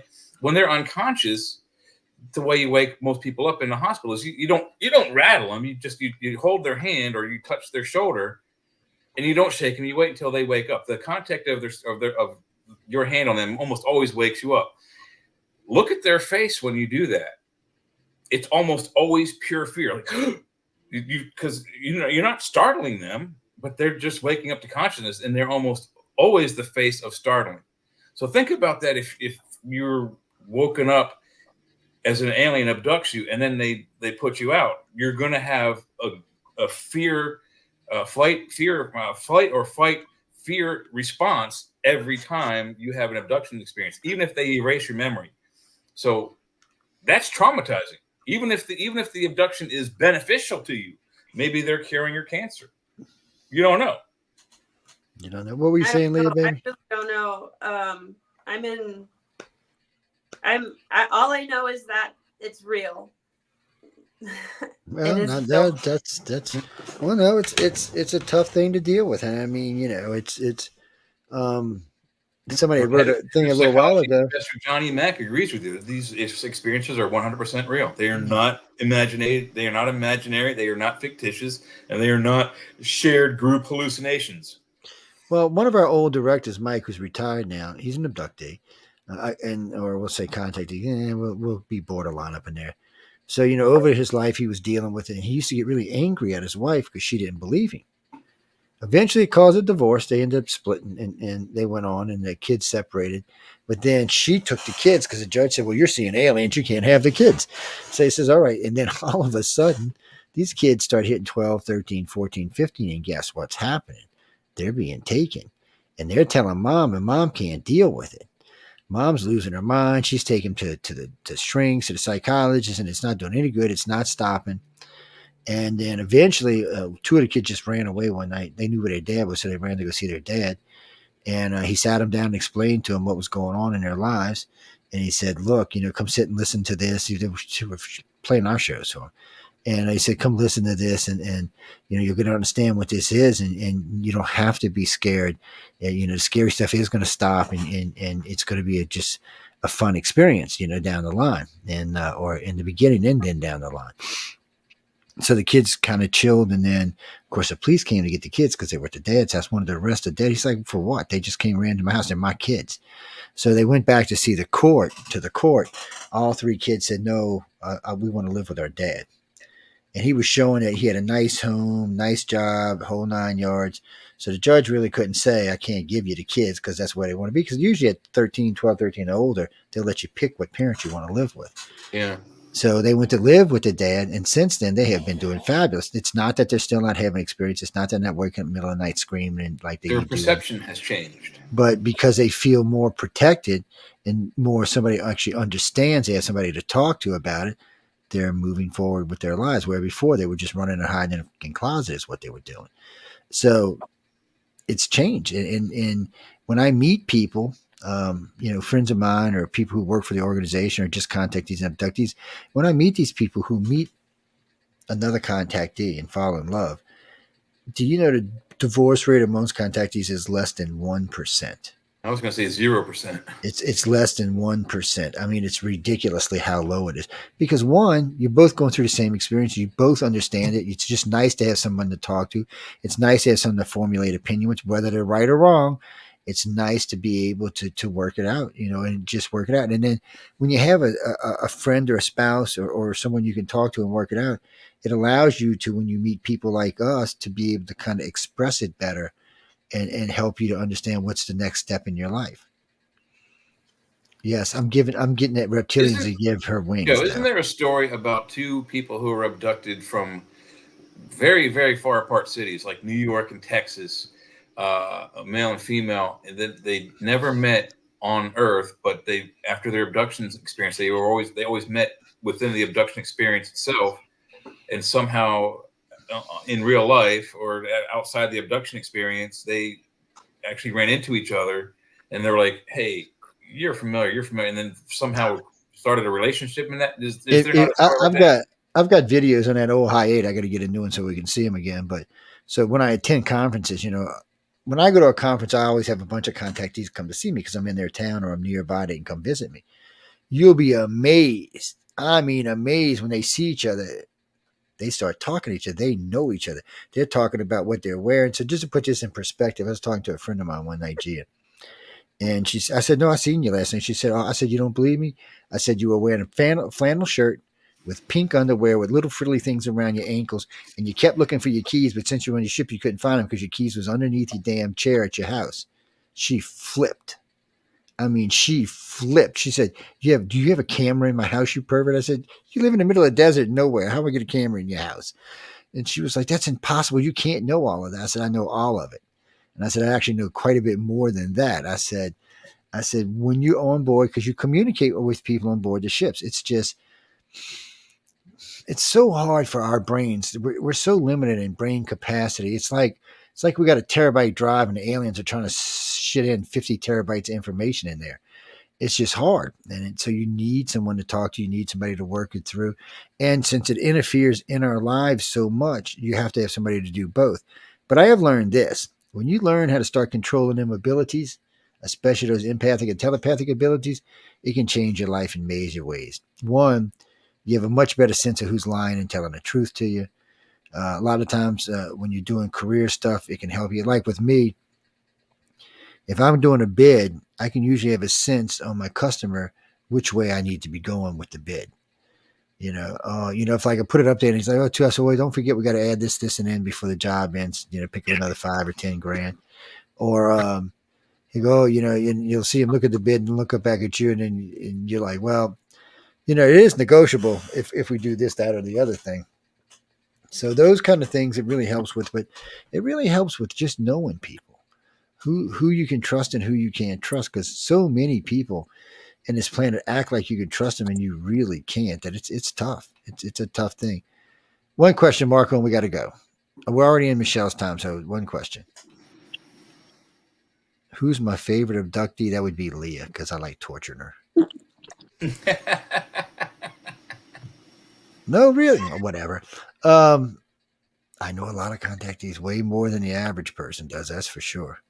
The organization has more than 115,000 abduction cases on file. Yes, and I've personally interviewed a lot of them. No, I've definitely interviewed 115,000. Don't get stupid.